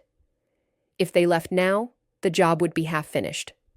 But if they stayed, they'd be caught. "We need to finish this," Linda said. "We're too close to stop now." "But if he finds us, then we deal with it. Come on, help me clean up the obvious evidence." They quickly moved the ladder and the empty chemical containers out of sight behind another tank. The pump was still running, but they hid it as well as they could. Then they waited in the shadows, watching. Mayor Foster came around the corner, flashlight in hand. He was alone, wearing casual clothes, jeans, and a jacket. He walked directly to the leaking tank, as if he knew exactly where to go. When he saw the new valve and the running pump, he stopped and swore softly. Then he pulled out his phone and made a call. "Yeah, it's me." he said to whoever answered. We've got a problem at the site. Someone's been here. They're fixing the leak. No, I don't know who. Look, this is what you were worried about. Someone found it. I don't know. But we need to decide what to do about it. If the county inspector finds this fixed, they'll start asking questions about who did it and why. Right. Okay. I'll wait for your call. He hung up and stood there, staring at the pump, clearly trying to figure out his next move. Linda's mind was racing. The mayor knew about the leak. He had known about it and done nothing. More than that, he seemed to be working with whoever owned the factory to keep it quiet. Before she could decide what to do, Harold's voice came over the walkie-talkie again, louder this time. Linda, there are more cars coming. At least 2, maybe 3. They're heading toward you. This was spiraling out of control. They needed to finish and get out, now. Linda made a decision. She stepped out of the shadows. Hello, Mayor Foster. The mayor spun around, his flashlight beam catching her face. Martinez? What the hell are you doing here? Fixing the problem you refused to fix. The problem you knew about. Foster's face went through several expressions: shock, anger, and then resignation. You need to leave. Right now. You're trespassing. So are you. And unlike me, you knew about this leak and chose to ignore it. Why? That's none of your business. It is when the chemical is poisoning people in this town. People who elected you. People you're supposed to protect. The sound of car doors slamming echoed across the factory grounds. Voices called out, men's voices, aggressive and angry. You need to go, Foster said again, and this time he sounded almost desperate. The people who own this factory, they're not going to be happy about what you've done. They have a lot of money and a lot of lawyers. They could make your life very difficult. Let them try. I have evidence of illegal contamination. I have proof that you knew about it, and I'm willing to go public with all of it. You don't understand what you're dealing with. Then explain it to me. But before Foster could respond, 3 men came around the corner. They were dressed in suits despite the late hour, and they moved with the confidence of people who were used to getting their way. The man in front stopped when he saw Linda and the mayor. Who the hell is this? A local resident, Foster said quickly. She's just leaving. She's the one who's been tampering with our property, another man said. I want her arrested for trespassing and vandalism. Linda's hands were shaking, but she kept her voice steady. I'm the one who stopped your chemical leak, the leak you've been allowing to poison a town for months. We don't know what you're talking about. Yes, you do. This is your storage tank, your methyl hydrazine, your responsibility, and instead of properly cleaning up this site, you abandoned it and hoped no one would notice the contamination. You have no proof of any of that. Actually, I do. Samples, air quality readings, documentation of the leak, and photographs of this conversation which is being recorded right now. She tapped her pocket, where her phone was indeed recording audio. It was a bluff. She hadn't thought to start recording, but they didn't know that. The men exchanged glances. The one in front, clearly the leader, stepped closer. Listen carefully. You're going to delete any evidence you think you have. You're going to leave this site and never come back. And you're going to forget this ever happened. In exchange, we won't press charges, and we won't make things difficult for you. And if I refuse, then we'll bury you in lawsuits. We'll have you arrested. We'll make sure you never work in any scientific field again. We have resources you can't imagine. Linda felt a spike of fear, but also anger. These men thought they could intimidate her, could make her back down. And maybe once, when she was broken and guilty and afraid, they could have. But she wasn't that person anymore. Go ahead and try, she said, because I'm not the only one who knows about this. I have friends in this town. I have allies. And if anything happens to me, they'll make sure every news organization in the region knows what you've done. They'll make sure the EPA, the FBI, and anyone else who'll listen gets copies of all my evidence. You're bluffing. Am I? Do you want to find out? The standoff lasted several heartbeats. Then Emma's voice came from behind the men. She's not bluffing. Everyone turned. Emma was standing there with her phone held up, camera pointed at them. I've been recording everything, video and audio, and it's being uploaded to the cloud as we speak. So even if you take my phone, the evidence is already out there. One of the men moved toward Emma, but Linda stepped forward. Don't even think about it. Linda. Harold's voice came over the walkie-talkie. The police are on their way. Margaret called them. They'll be here in 5 minutes. The leader of the men swore viciously. This isn't over. You have no idea who you're dealing with. Neither do you, Linda replied. The men left quickly, conferring in urgent whispers. Mayor Foster stood frozen, looking between Linda and the departing men like he couldn't decide which side to be on. You should probably go too, Linda told him. Unless you want to explain to the police why you're at a contaminated site at midnight. Foster hesitated, then nodded and hurried away. Linda turned to Emma. Thank you, but were you really recording? Of course. I'm a digital native. I record everything. Emma grinned despite the tension. That was amazing. You totally stood up to them. I'm still shaking. Yeah, well, you did it while shaking. That's what bravery is. The pump stopped running. The neutralization was complete. Linda quickly checked the tank. The levels looked good. The methylhydrazine had been successfully converted into less harmful compounds. The leak was sealed. They had done it. Sirens wailed in the distance, getting closer. We need to get out of here before the police arrive, Linda said. We accomplished what we came for. Time to go.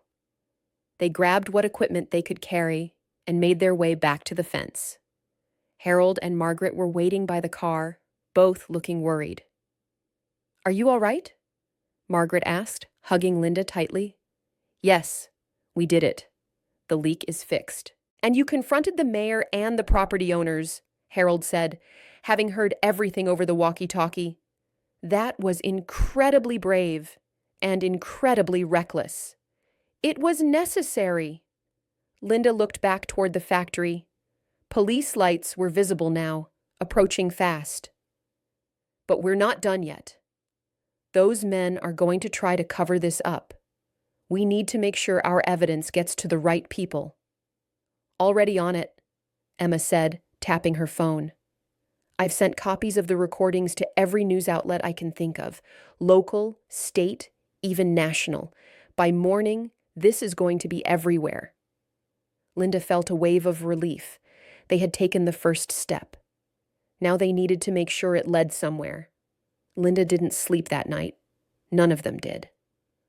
They stayed at the cafe, drinking Harold's coffee and watching news websites, waiting for the story to break. It didn't take long. By 6 a.m., the first article appeared on a local news blog. Citizen scientists expose chemical leak in Millbrook. The story was thin on details but heavy on sensationalism. Within an hour, it had been picked up by regional news outlets. By 8 a.m., Linda's phone was ringing constantly. News reporters, environmental activists, even a lawyer offering pro bono legal defense. The county environmental office called at 8:30. The inspector who had been scheduled to visit in 3 to 5 days was now coming that morning, immediately. At 9 a.m., Emma's recordings went viral online. People were outraged at the images of corporate representatives and a small-town mayor apparently trying to cover up contamination. By 10 a.m., Mayor Foster held an emergency press conference.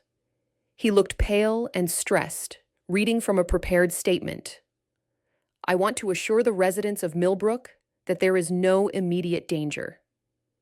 The county environmental office is investigating claims of contamination, and we will respond appropriately based on their findings. In the meantime, as a precaution, we are recommending that residents on the north side of town keep their windows closed at night. It was too little, too late, and everyone knew it.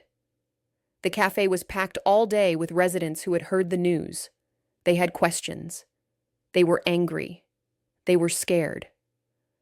Linda tried to answer as best she could while also serving coffee and managing the chaos. Margaret sat at her usual table, acting as an unofficial ambassador, explaining to people what had happened. Emma handled the social media, responding to comments, sharing updates, keeping the momentum going. Harold spent the day compiling all the historical information he had found about the factory, preparing a comprehensive document that traced the contamination back to the plant's closure and the inadequate cleanup. At 2 p.m., the county environmental inspector arrived. Her name was Dr. Rachel Kim, and she was a no-nonsense woman in her 40s who looked like she'd seen it all. She went directly to the factory, spent several hours taking samples, and then came to the cafe to talk to Linda. "Dr. Martinez," she said, sitting down across from Linda at a corner table. "I need to understand what you did at that site."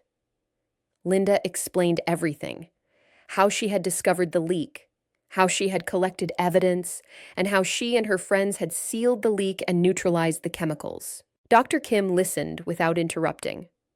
When Linda finished, the inspector shook her head. "What you did was incredibly dangerous and illegal. You could have been killed. Methylhydrazine is not something to mess around with." "I know. I have a PhD in chemistry. I knew the risks. Then you should have known better than to handle it yourself." "I should have. But I also couldn't stand by and do nothing while people got sick." Dr. Kim sighed. "I understand your motivation. And honestly, between you and me, I'm glad you did what you did. My office has been underfunded and understaffed for years. We probably wouldn't have gotten to this site for weeks, maybe months. And by then, the contamination could have been much worse. So, what happens now? Now I complete my inspection. I'll test the air quality, the soil, the groundwater. I'll verify that the leak has been stopped, and then I'll file a report recommending immediate action." "What kind of action?" "A full cleanup of the site. Removal of any remaining hazardous materials, soil remediation, long-term monitoring of the area, and a comprehensive health screening for all Millbrook residents to check for signs of chemical exposure." "That sounds expensive." "It will be. The property owners will fight it. They'll claim the leak wasn't that serious, that the risk was overblown. But with the evidence you've collected and the media attention this case has received, they won't have much choice. The EPA will get involved, maybe the state attorney general. This is going to be a big case. Will the town be safe? The immediate danger is over. You stopped the leak. The remaining contamination will take time to clean up, but it's not at dangerous levels anymore. You saved lives, Dr. Martinez. You should be proud of that." Linda felt the weight of those words. She had spent so long running from her identity as a scientist, from the responsibility that came with knowledge and skill. But here was someone telling her she had done good. She had helped. "Thank you," Linda said quietly. Dr. Kim stood up. "One more thing.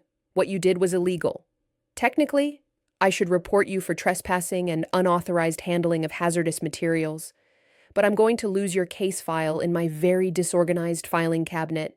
I've never been good at keeping records." She winked. "But don't do anything like this again. Next time, call us first. We might be slow, but we do our job eventually."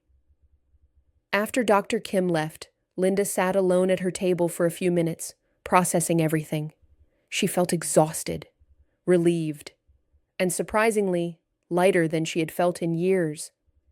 Emma came over and sat down across from her. "You okay?" "I think so, still processing." "You're a hero, you know that?" "I'm not a hero." I just did what needed to be done. That's literally what a hero is. Linda smiled. Maybe. I still need to figure out what happens next. What do you mean? This is going to get bigger. The media attention, the investigations. People are going to ask questions about my background, my qualifications. The story of the accident might come out. Would that be so bad? Linda thought about it. A week ago, the idea of people knowing about her past would have been terrifying. But now? Now she wasn't sure it mattered. She had done something good. She had used her knowledge to help people. Whatever mistakes she had made in the past didn't erase that. I guess we'll find out, she said. The media storm intensified over the next few days. National news picked up the story. It had everything: corporate malfeasance, government cover-up, a small town in danger, and an unlikely hero in the form of a cafe owner turned environmental crusader. Reporters descended on Millbrook. They filmed the factory, interviewed residents, and tried to get comments from Linda. She mostly avoided them, uncomfortable with the attention. But Emma had no such reservations and became the unofficial spokesperson for their group, giving energetic interviews about their mission to save the town. The property owners, a holding company called Venture Industrial Holdings, issued a statement denying any wrongdoing and claiming the leak had been minor and was already being addressed. But their lawyers' carefully worded denials only made them look more guilty.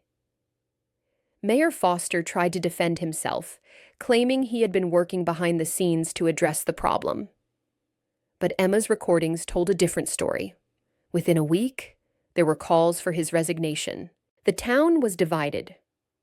Some people saw Linda and her friends as heroes. Others thought they were troublemakers who had blown things out of proportion. Business owners worried about property values and economic impact. Parents worried about their children's health. Linda tried to stay focused on the cafe and let the authorities handle the rest. But the attention was relentless. Every time she stepped outside, someone wanted to talk to her. People she had never met before thanked her or criticized her or asked for advice about their own environmental concerns. It was overwhelming. She had wanted peace, and instead, she had become the center of a controversy. One evening, about a week after their operation at the factory, Linda was closing up the cafe when someone knocked on the door. She almost didn't answer. She was tired of talking to reporters. But something made her look up. Through the glass, she saw Sarah Thompson. Linda's heart stopped. Sarah. From the lab. From the accident. One of the people who had been hurt because of Linda's experiment. With shaking hands, Linda opened the door. Sarah looked different than Linda remembered. She was thinner, and there was a scar on her left cheek that hadn't been there before. But she was smiling. Hi, Dr. Martinez. I hope you don't mind me stopping by. I saw you on the news, and I had to come see if it was really you. Linda couldn't speak for a moment. Then, Sarah, I didn't know you were... How are you? I'm good. Really good, actually. Can I come in? Linda stepped aside, and Sarah entered the cafe. They sat at a table, and for a moment, neither of them knew what to say. Finally, Sarah broke the silence. I've been looking for you for 2 years. You disappeared after the accident. Didn't answer emails or calls. David and I were worried. I'm sorry. I couldn't face you both after what happened. The accident wasn't your fault, Dr. Martinez. We've told you that. The investigation proved it wasn't your fault. I was in charge. You should have what? Known about a microscopic manufacturing defect that no test could detect? Had psychic powers? Dr. Martinez, Linda, you were the best supervisor I ever had. You were careful, thorough, and you always put safety first. What happened was a tragedy, but it wasn't because of anything you did wrong. Linda felt tears starting to form. But you and David were hurt. You almost died. Almost. But we didn't. We recovered. And you know what the worst part of that whole experience was? Not the injuries, not the pain. It was knowing that you blamed yourself, and we couldn't convince you otherwise. How can you not be angry with me? Because anger would be irrational. You didn't cause the accident. A faulty valve did. And honestly, the way you reacted after the explosion, running toward us instead of away, trying to save us even when the building might have collapsed, that showed us who you really are. You're someone who cares, someone who takes responsibility, maybe too much responsibility. Linda wiped her eyes. What are you doing now? I finished my PhD, got a job at a pharmaceutical company. David's doing well too. He's teaching at a university and doing research. We stayed in touch. We talk about you sometimes. Wonder where you went, how you're doing. And now you know. I run a coffee shop in a small town. And you just saved that town from toxic contamination. I saw the interviews, read the reports. Linda, you did exactly what you always taught us to do. Identify a problem, analyze the situation, and take action to protect people. You used your knowledge for good.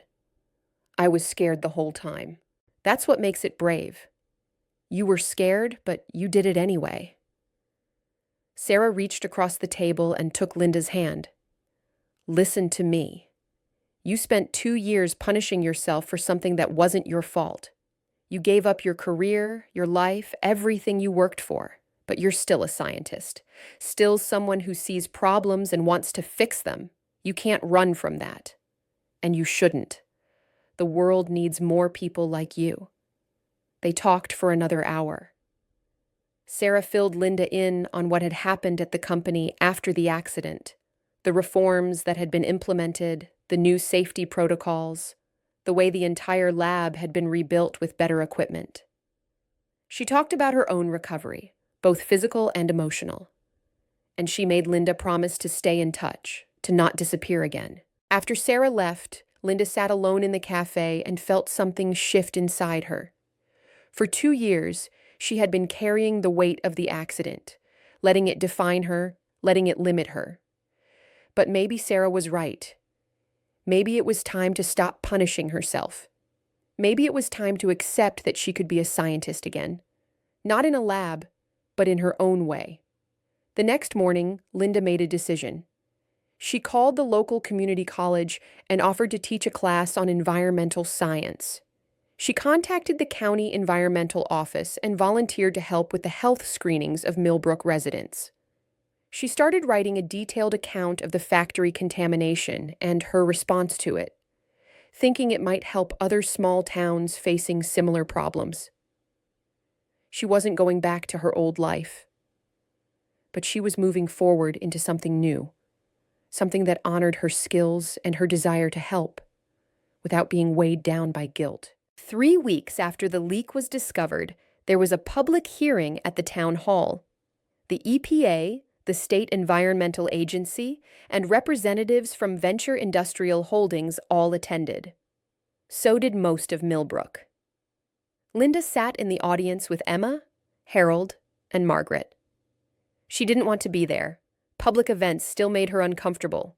But Harold had insisted it was important to see this through. The hearing lasted 4 hours. Government officials presented their findings. The contamination was real and had been ongoing for months. The health risks were significant, but not immediately life-threatening now that the leak was stopped. A comprehensive cleanup would be required, costing millions of dollars. Venture Industrial Holdings lawyers tried to minimize the situation. They argued the leak was small, the risk exaggerated, and that they should not be held fully responsible for a facility they had closed 15 years ago. But then Dr. Kim stood up and presented Linda's evidence. The air quality samples, the calculations showing exposure levels, the photographs of the corroded tanks, and Emma's video recordings of the company representatives trying to cover up the leak. The mood in the room shifted. People were angry. They demanded accountability. They wanted to know why the company had been allowed to abandon a contaminated site. They wanted to know why the mayor had known about the problem and done nothing. Mayor Foster, sitting at the front of the room, looked like he wanted to disappear. When it was his turn to speak, he offered a half-hearted explanation about not wanting to cause panic and waiting for proper procedures. No one was convinced. Then someone from the audience stood up. It was Tom Ramirez, a local carpenter whose family Linda knew from the cafe.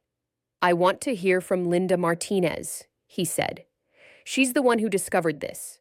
She's the one who fixed it. I think she deserves to say something." There were murmurs of agreement. People turned to look at Linda. Linda felt her pulse quicken. She hadn't prepared a speech, hadn't expected to speak, but everyone was waiting. Slowly, she stood up and made her way to the front of the room. She stood at the microphone, looking out at the faces of people she had come to know, her customers, her neighbors, her community. "I don't have a prepared statement," she began. "I'm not good at public speaking. I'm just someone who moved to this town looking for peace and instead found something worth fighting for." She paused, gathering her thoughts. 2 years ago, I was a research scientist. I loved my work. But then there was an accident, an explosion in my lab. 2 people were hurt. It wasn't technically my fault, but I felt responsible. I felt like I had failed at the most important part of my job, keeping people safe. So I left that life. I came here. I opened a cafe. I told myself I was done with science, done with responsibility. I just wanted to serve coffee and be left alone. But when I smelled that chemical leak, I couldn't ignore it. I tried to. I really did. But I kept thinking about all of you, about Margaret and Emma and Harold and everyone else in this town. And I realized that running from responsibility doesn't make you safe. It just makes you isolated. What I did, breaking into the factory, fixing the leak, that was illegal. I know that. But I also know that if I hadn't done it, more people would have gotten sick. Maybe some would have died, and I couldn't live with that. She looked at the company representatives. These people knew about the leak. They chose to ignore it. They chose profit over people. And that's unacceptable. Then she looked at Mayor Foster. And our mayor knew about it too. He chose political convenience over protecting his constituents. That's also unacceptable. Finally, she looked at the government officials. And our regulatory system failed us. It was too slow, too underfunded, too bureaucratic. If citizens have to break the law to protect their own communities, then the system is broken. She gripped the microphone, feeling the weight of what she was about to say. I spent 2 years running from responsibility. But this town taught me something. Responsibility isn't something to be feared. It's something to be embraced. We're all responsible for each other. We're all connected. And when one of us is in danger, all of us need to act. So thank you, Millbrook. Thank you for giving me a home. Thank you for teaching me that it's okay to care again. And thank you for standing with me. She stepped away from the microphone. For a moment, there was silence. Then someone started clapping. Then another person. Then everyone was on their feet, applauding. Linda felt tears streaming down her face, but she was smiling too.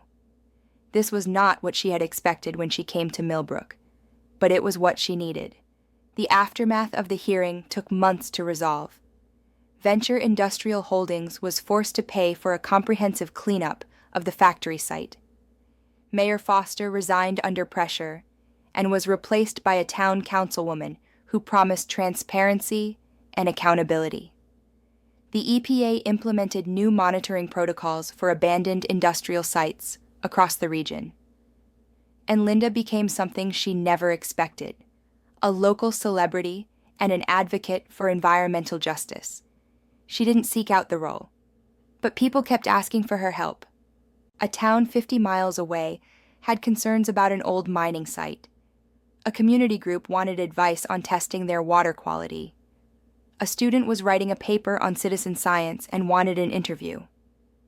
Linda said yes to some requests and no to others, learning to set boundaries. But she found that she enjoyed this new role. Not as a laboratory scientist running experiments, but as someone who could bridge the gap between technical knowledge and community action. The cafe remained her primary focus, but it became more than just a coffee shop. It became a gathering place for people interested in environmental issues. Harold started a monthly lecture series there, bringing in speakers to talk about local ecology, pollution, and sustainability. Emma used the space to host study groups for students interested in science, and Linda taught, not in a formal classroom, but in casual conversations, answering questions, explaining concepts. She rediscovered the joy of sharing knowledge, of helping people understand the world around them. 6 months after the factory incident, Linda received a letter.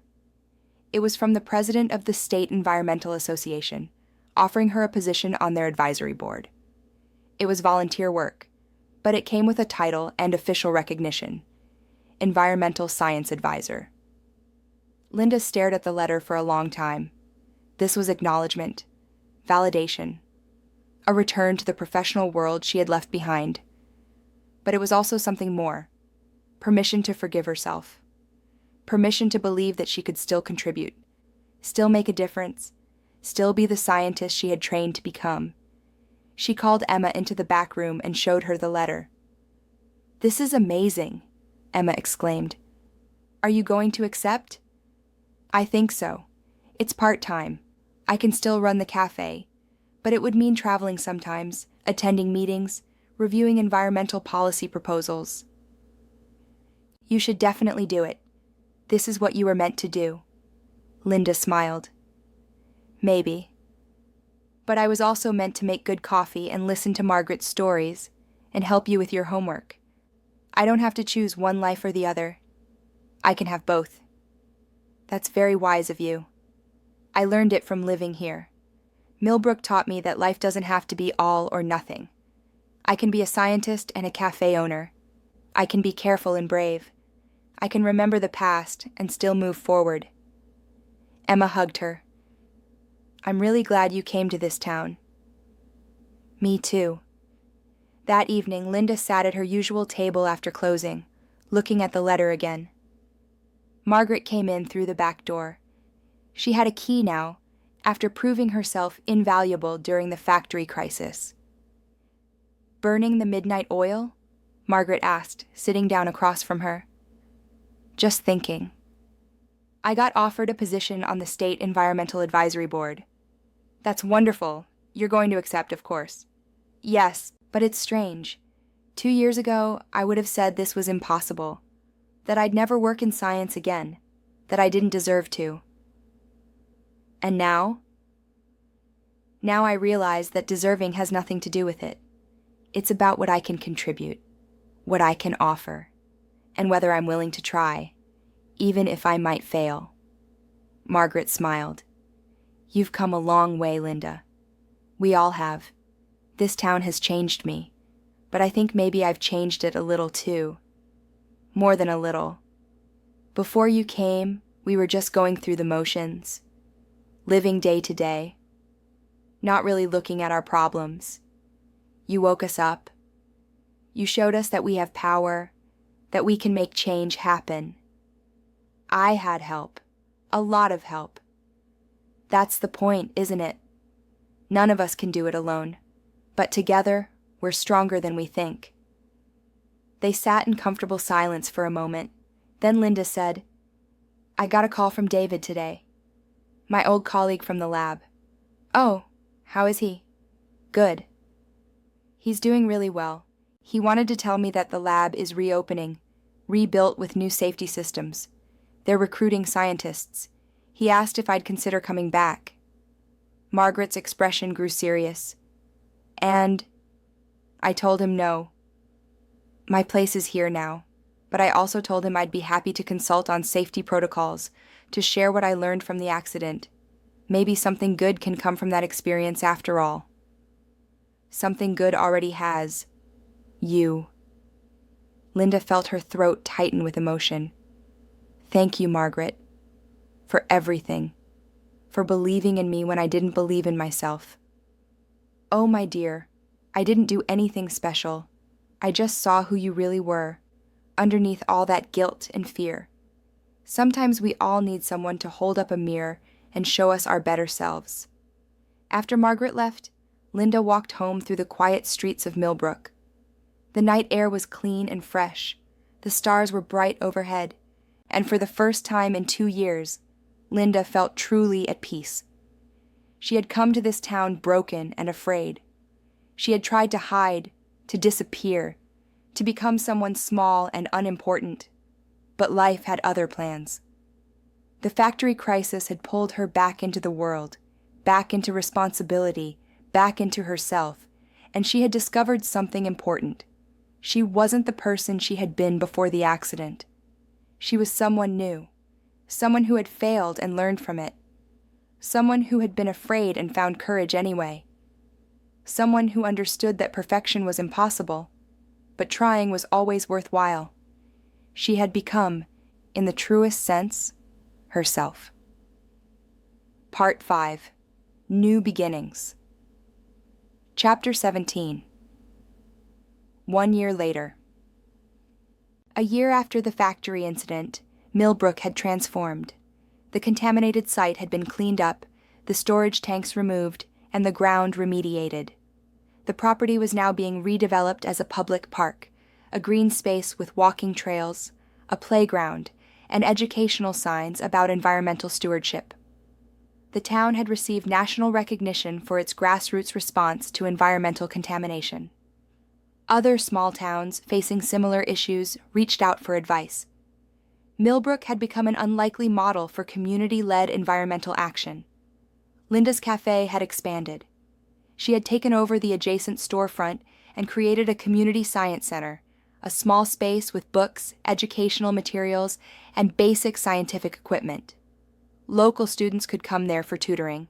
Adults could attend workshops on topics like water testing, air quality monitoring, and sustainable living. Emma was graduating from community college with honors and had been accepted to a prestigious university to study environmental science. She credited Linda with inspiring her career choice. Harold had written a book about the factory crisis titled The Town That Saved Itself. It was being published by a small press and had already generated interest from documentary filmmakers. Margaret was still the cafe's most loyal customer, still reading her mystery novels by the window every morning. But she had also become an activist, organizing town hall meetings and pushing for stronger environmental regulations at the county level. And Linda? She was busier than she had ever been, but in a good way. She ran the cafe, managed the science center, served on multiple advisory boards, and consulted on environmental cases across the region. But she also made time for quiet mornings, for conversations with friends, for walks in the mountains. She had found balance, purpose, joy. One Tuesday morning in September, Linda was preparing for the cafe's opening when someone knocked on the door. She looked up and saw a young woman standing outside, early 20s, nervous expression, carefully dressed. Linda unlocked the door. "Sorry, we don't open for another 30 minutes. "I know, I'm sorry to bother you so early, but I was hoping I could talk to you. My name is Jennifer Cole. I'm a chemistry student at the State University, and I'm having a crisis." Linda recognized the look on Jennifer's face. She had worn that same expression once, the look of someone carrying a weight they didn't know how to put down. "Come in," Linda said, stepping aside. "Let me make you some coffee and you can tell me about it." Jennifer sat at a table, her hands wrapped around the coffee mug Linda had given her. "I saw you on the news last year. About the factory. And then I read articles about your background, about the accident at your lab. I see." I'm working in a research lab. Organic chemistry. And last week there was an incident. Not as serious as what happened to you, but Scary. A reaction that got out of control. Nobody was hurt, but it was close. And now I can't stop thinking about it. I can't sleep. I'm afraid to go back to the lab. Linda sat down across from her. That's a normal reaction. What happened is traumatic, even if no one was physically injured. But I love research. I've wanted to be a scientist since I was 10 years old. I can't give it up. But I also can't stop being afraid. Who says you have to stop being afraid? Jennifer looked confused. What do you mean? Fear isn't the problem. Fear is information. It tells you that there are real risks, that you need to be careful. The problem is when fear paralyzes you, when it stops you from doing what you love. So how do I move past it? Linda thought carefully about her answer. You don't move past it. You move through it. You acknowledge the fear, you respect it, and then you take the next step anyway. You review your safety protocols. You talk to your supervisor about what went wrong and how to prevent it. You learn from the incident instead of running from it. But what if something bad happens again? It might. Science has risks. Life has risks. But you can't let the possibility of failure keep you from trying. Because if you do, you'll spend your whole life wondering what you might have accomplished. Jennifer was quiet for a moment. Is that what happened to you? You ran? Yes, for 2 years. And it didn't help. It didn't make the fear go away. It didn't fix anything. All it did was make me small and sad and cut off from the things I cared about. But you came back. You used your science to save people. Not because I stopped being afraid. Because I decided that helping people was more important than protecting myself from fear. And once I made that decision, everything else followed. Do you still think about the accident? Every day. But it doesn't control me anymore. It's part of my story, but it's not the whole story. And your incident will be the same for you if you let it be. Jennifer nodded slowly. Thank you. That actually helps. Will you go back to your lab? I think so. Maybe I'll talk to a counselor first, and definitely have a long conversation with my supervisor about safety. But yes, I'll go back. Good. The world needs scientists who understand that their work has consequences, who take safety seriously because they know what can happen when things go wrong. We need people who've been scared and chose to be brave anyway. After Jennifer left, Linda stood at the window watching the sun rise over Millbrook. She thought about all the paths that had led her to this moment. The accident, the flight to Millbrook, the factory crisis, all the choices, big and small, that had shaped her journey. She didn't regret any of it anymore, not even the accident. Because without it, she wouldn't have learned what she was capable of.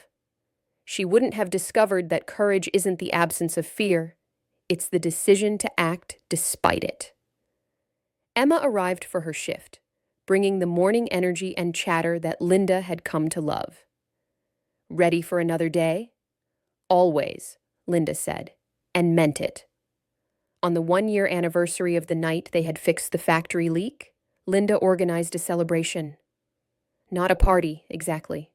More of a community gathering. A chance for the town to reflect on what they had accomplished and look forward to what came next. The event was held in the park that now stood where the factory had been. The evening was cool and clear, with the first hints of autumn in the air. Hundreds of people attended, nearly half the town. There were speeches, of course. The new mayor talked about transparency and community engagement. Dr. Kim from the Environmental Office congratulated Millbrook on being a model for other communities. Various activists and organizers spoke about the importance of citizen action. But the speech that mattered most came from an unexpected source. Emma's grandmother, Rosa Torres.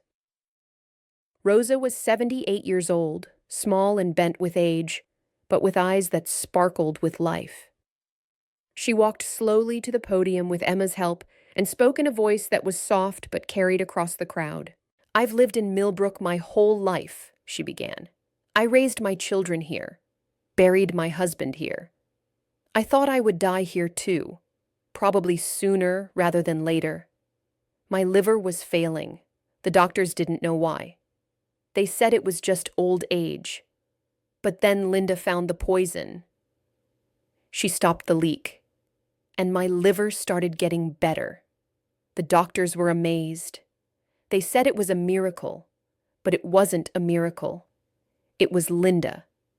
She turned to look at Linda, who was sitting in the front row with Harold and Margaret. "You saved my life. You saved a lot of lives. And you did it not because you had to, but because you cared. Because you saw a problem and you fixed it, even though it was hard and scary and nobody asked you to. That's what a hero is. Not someone without fear, but someone who acts anyway. Not someone who never fails, but someone who gets up after falling. Not someone who's perfect, but someone who's good. Thank you, Linda. From me, from my family, from all of us. Thank you for being our hero." The crowd applauded, and Linda felt tears streaming down her face. She wasn't used to being called a hero, wasn't sure she deserved it. But looking at Rosa's grateful face, at Emma's proud smile, at the healthy children playing in the park, Linda allowed herself to accept it. She had saved lives. She had made a difference. And maybe that was enough. After the speeches, there was music and food and laughter. People danced, children played. The community came together in joy and celebration. Linda stood at the edge of the crowd, watching. Harold came up beside her. "You know," he said, "when you first came to Millbrook, I thought you were running from something. I was right, but I didn't realize you were also running toward something." What was I running toward? This. Community, purpose, redemption, all the things we need but often don't know we're looking for. I didn't plan any of this. The best things in life are rarely planned. They're discovered. Like you discovered that you could be more than your worst moment, that you could use your past to inform your future instead of being imprisoned by it. Linda smiled. "When did you become such a philosopher?" "I've always been one. You just started listening." Harold put his hand on her shoulder. "I'm proud of you, Linda. And I'm grateful you came to our town. I'm grateful, too, for all of it, even the hard parts." Margaret joined them, breathing heavily from dancing. "This is wonderful. The whole town is here. Everyone's happy. We should do this every year." "We should," Emma agreed, appearing with plates of food. "Make it an annual tradition. The Millbrook Environmental Festival or something?" "That's not a bad idea," Linda said. "We could have educational exhibits, activities for kids, local environmental groups sharing information. Turn it into something bigger than just a celebration." "See?" Emma grinned. "You can't help yourself. Always thinking about how to make things better. Is that a bad thing?" "It's the best thing." As the evening wore on and the sun set behind the mountains, Linda felt a profound sense of contentment. She was exactly where she was supposed to be, doing exactly what she was supposed to do.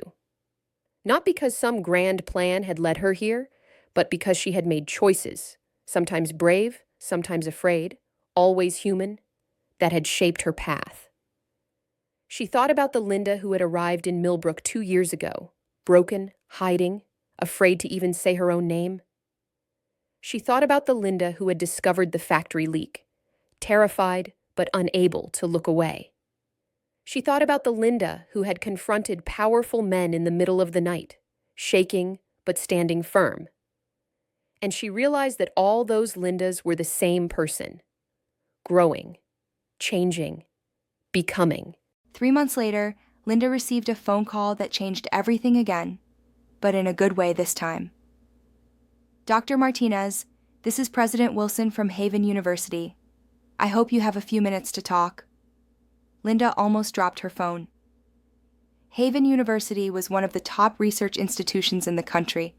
She had dreamed of working there once long ago. Of course, President Wilson. How can I help you? I'll get straight to the point. We've been following your work in Millbrook with great interest.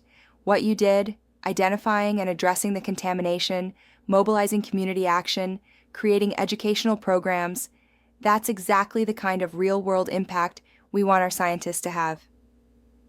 Thank you. That's very kind. I'm calling because we're creating a new position at Haven, Professor of Community Environmental Science. It would be a joint appointment between our chemistry department and our public policy school. The role would involve teaching, research, and community outreach. We want someone who understands both the science and the human element of environmental issues. We want you. Linda sat down, stunned. I don't know what to say.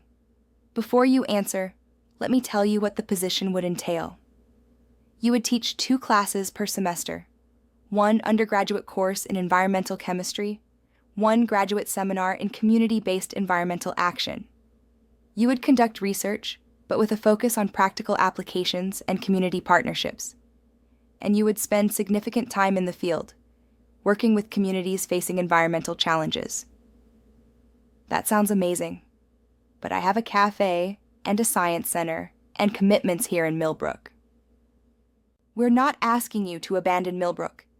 In fact, we'd love to establish a formal partnership with your town. Make it a living laboratory for community environmental science. You could split your time, part of the year at the university, part of the year in Millbrook. We're flexible. Linda's mind was racing. This was an incredible opportunity, a chance to teach, to reach more people, to make a broader impact. But it was also a risk, a return to the academic world she had left behind. Can I think about it? She asked. Of course. Take all the time you need, but I hope you'll seriously consider it. We need people like you, Dr. Martinez, people who've seen both sides, the laboratory and the community, people who understand that science isn't just about discovery, it's about service. After she hung up, Linda sat in silence for a long time. Then she did what she always did when facing a big decision. She talked to her friends. That evening, she gathered Emma, Harold, and Margaret at the cafe and told them about the offer. You have to take it, Emma said immediately. This is huge. You'd be a professor at Haven. But what about the cafe? The science center? I can run the cafe, Emma offered. I've basically been doing it already when you're traveling for advisory board meetings. And we can hire someone to help with the science center. But, no buts, Harold interrupted. This is an extraordinary opportunity, not just for you, but for Millbrook. If Haven partners with us, think of the resources we'd have access to, the research opportunities, the visibility. What do you think, Margaret? Linda asked. Margaret was quiet for a moment, considering. I think you're afraid. Of what? Of success. Of stepping back into the role of Dr. Linda Martinez, scientist and professor. You've gotten comfortable being Linda the cafe owner. It's safer, smaller, but it's not who you really are. I don't know who I really am anymore. Yes, you do. You're both. You're the scientist and the cafe owner, the professor and the friend, the expert and the student. You don't have to choose one or the other.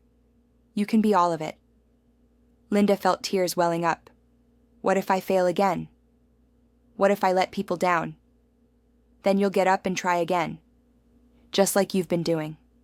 Margaret took her hand.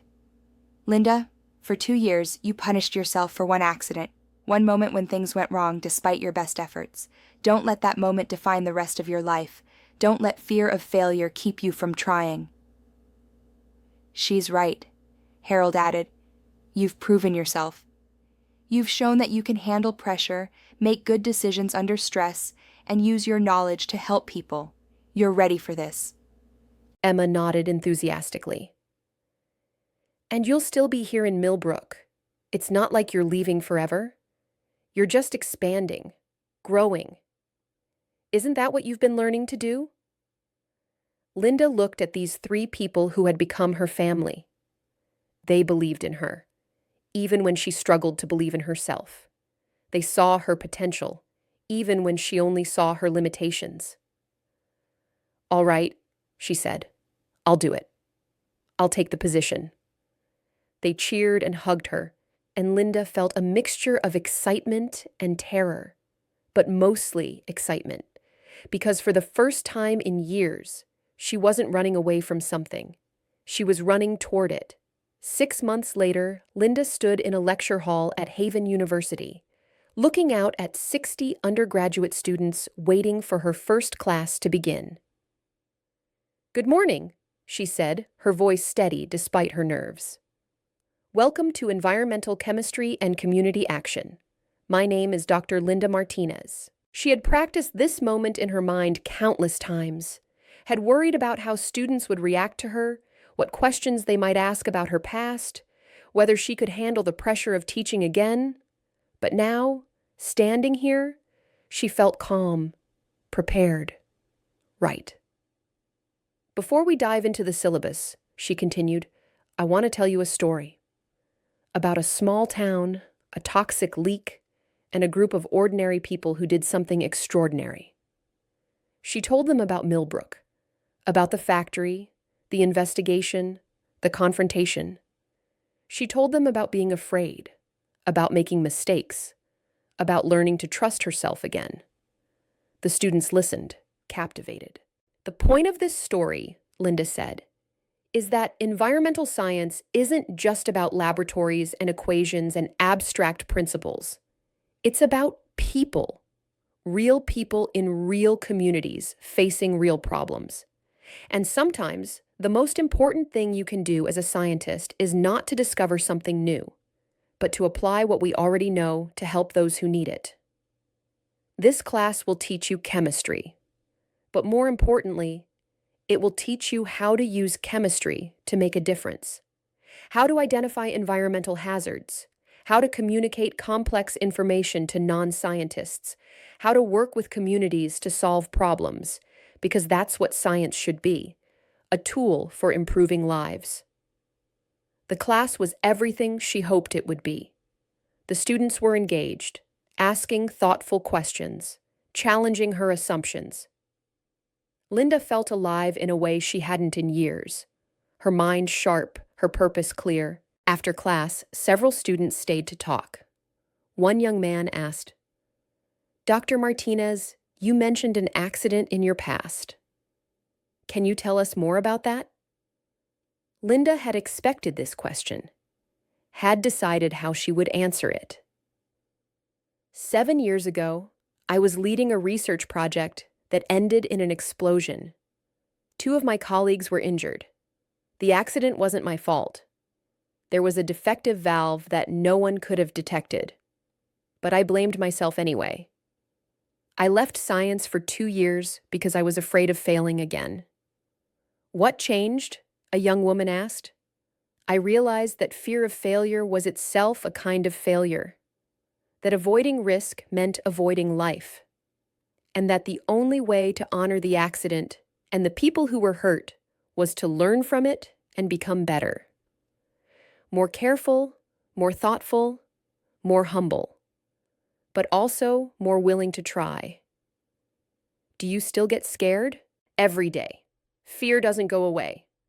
But I've learned that courage isn't the absence of fear. It's the decision to act despite it." The students nodded, absorbing this wisdom. As they left, Linda felt a sense of satisfaction. She was teaching them chemistry, yes, but she was also teaching them something more important, that scientists are human, that mistakes happen, and that what matters is how we respond. That evening, Linda returned to Millbrook. She had worked out a schedule: 3 days a week at Haven, 4 days in Millbrook. It was exhausting, but fulfilling. She felt stretched in the best way, challenged, engaged, purposeful. Emma had dinner waiting at the cafe, their weekly tradition. They sat at Linda's usual table, eating pizza and catching up. "How was your first day of teaching?" Emma asked. "Amazing. Terrifying. Perfect. I knew you'd be great at it. You're a natural teacher. I learned from the best." Linda smiled at Emma. "You taught me how to be brave, how to take risks, how to believe in possibilities." "I did?" "When you offered to help me at the factory, when you faced down those men with your phone camera, when you pushed me to stop hiding, you showed me what courage looks like. Young, bright, unafraid, or afraid but doing it anyway." Emma blushed. "I just did what needed to be done." "Exactly. And you showed me I could do the same." They ate in comfortable silence for a moment. Then Emma said, "I got my acceptance letter today. For graduate school. Full scholarship." "Emma!" "That's wonderful. I'm going to study environmental policy. Focus on how communities can advocate for themselves when facing industrial pollution. I'm calling it the Millbrook model." She grinned. "You inspired that too." Linda felt a wave of emotion. When she had come to this town, she had been alone, broken, afraid. But now she had Emma, Harold, Margaret, people she loved, people who loved her back. She had rebuilt her life not into what it had been before, but into something new and better. "I'm so proud of you," Linda said. "I'm proud of you too. Look at us. A couple of years ago, you were hiding behind a coffee counter and I was just killing time between classes. And now we're both living," Linda finished. "We're both actually living." That night, Linda walked home through Millbrook's quiet streets. The air was clean, the stars were bright, the town was peaceful. She thought about the journey that had brought her here, the accident that had broken her, the fear that had driven her away, the discovery of the factory leak that had pulled her back into the world, the confrontation that had required every bit of courage she possessed, the slow, difficult process of learning to trust herself again. It hadn't been easy. There had been setbacks and doubts and moments when she wanted to quit.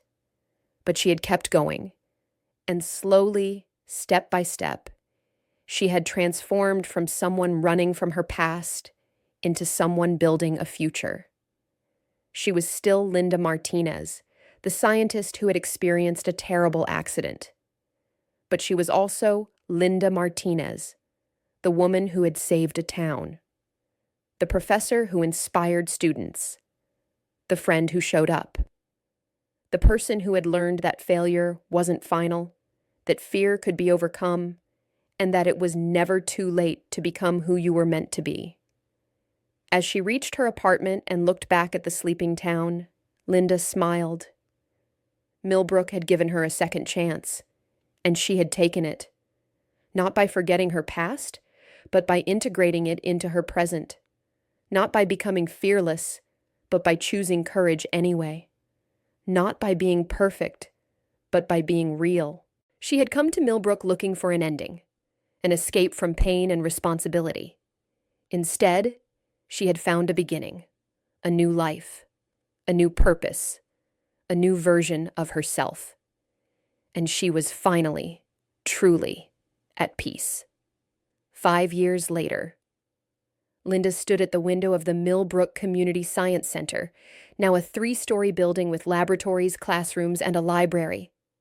The center had grown beyond anything she had imagined, funded by grants and partnerships with universities across the region. It was graduation day at the center's first environmental science summer program for high school students. 30 teenagers from across the state had spent 6 weeks in Millbrook, learning about environmental chemistry, conducting field research, and working on community projects. Linda watched as the students gathered in the main hall with their families. She saw the excitement on their faces, the pride in their accomplishments. She thought about where each of them would go from here: college, careers, lives shaped by this experience. One student approached her, a young woman named Sophia, who reminded Linda of Emma. "Dr. Martinez, I just wanted to thank you. This program changed my life. I came here thinking I might want to study environmental science. Now I know I do, because of you."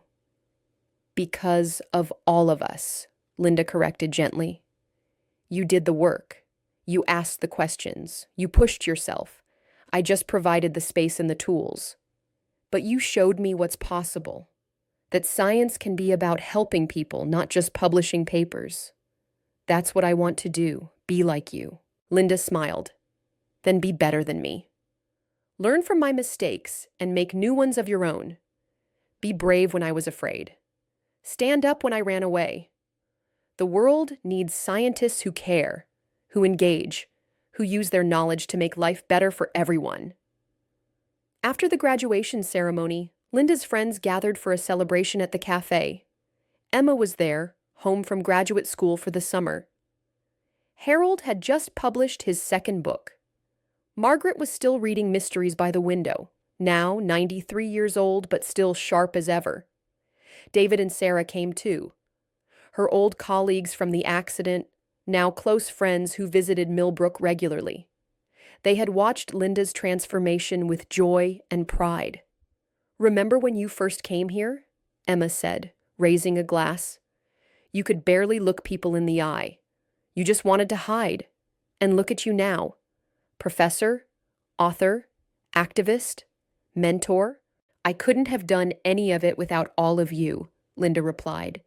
"You showed me that community isn't just a place. It's a network of people who support each other, challenge each other, and help each other grow." "To Millbrook," Harold said. "The town that teaches us all how to be better." "To Linda," Margaret added, "who taught this town how to fight back." "To second chances," Sarah said quietly. "To courage," David added. They raised their glasses together, and Linda felt the weight of everything that had happened. The accident, the guilt, the fear, the discovery, the confrontation, the healing, all of it leading to this moment. She had started as a scientist who had lost faith in herself. She had become a cafe owner who wanted only to disappear.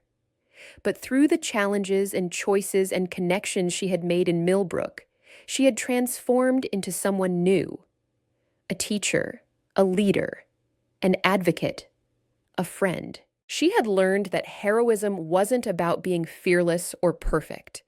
It was about showing up, even when scared, about using your skills to help others, even when you doubt yourself, about taking responsibility without being crushed by it, about failing, learning, and trying again.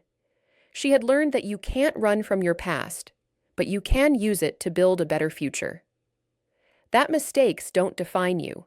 Your response to them does. That community and connection are more powerful than isolation and fear. Most importantly, she had learned that it's never too late to start again. Never too late to find purpose. Never too late to become the person you were meant to be. As the evening wore on and the conversation flowed, Linda looked around at the faces of the people she loved. She thought about the students she was teaching, the community she was helping, the difference she was making. She thought about the Linda who had arrived in Millbrook 7 years ago, broken and afraid, trying to hide from the world. And she thought about who she had become: Dr. Linda Martinez, scientist, professor, friend, hero. Not because she had never failed, but because she had learned to rise after falling. Not because she was never afraid, but because she chose courage anyway.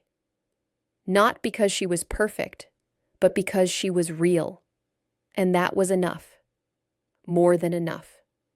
It was everything. If this story touched you, don't forget to like, comment, and subscribe. We'd love to hear what inspired you the most. And where in the world are you watching from? Let us know below.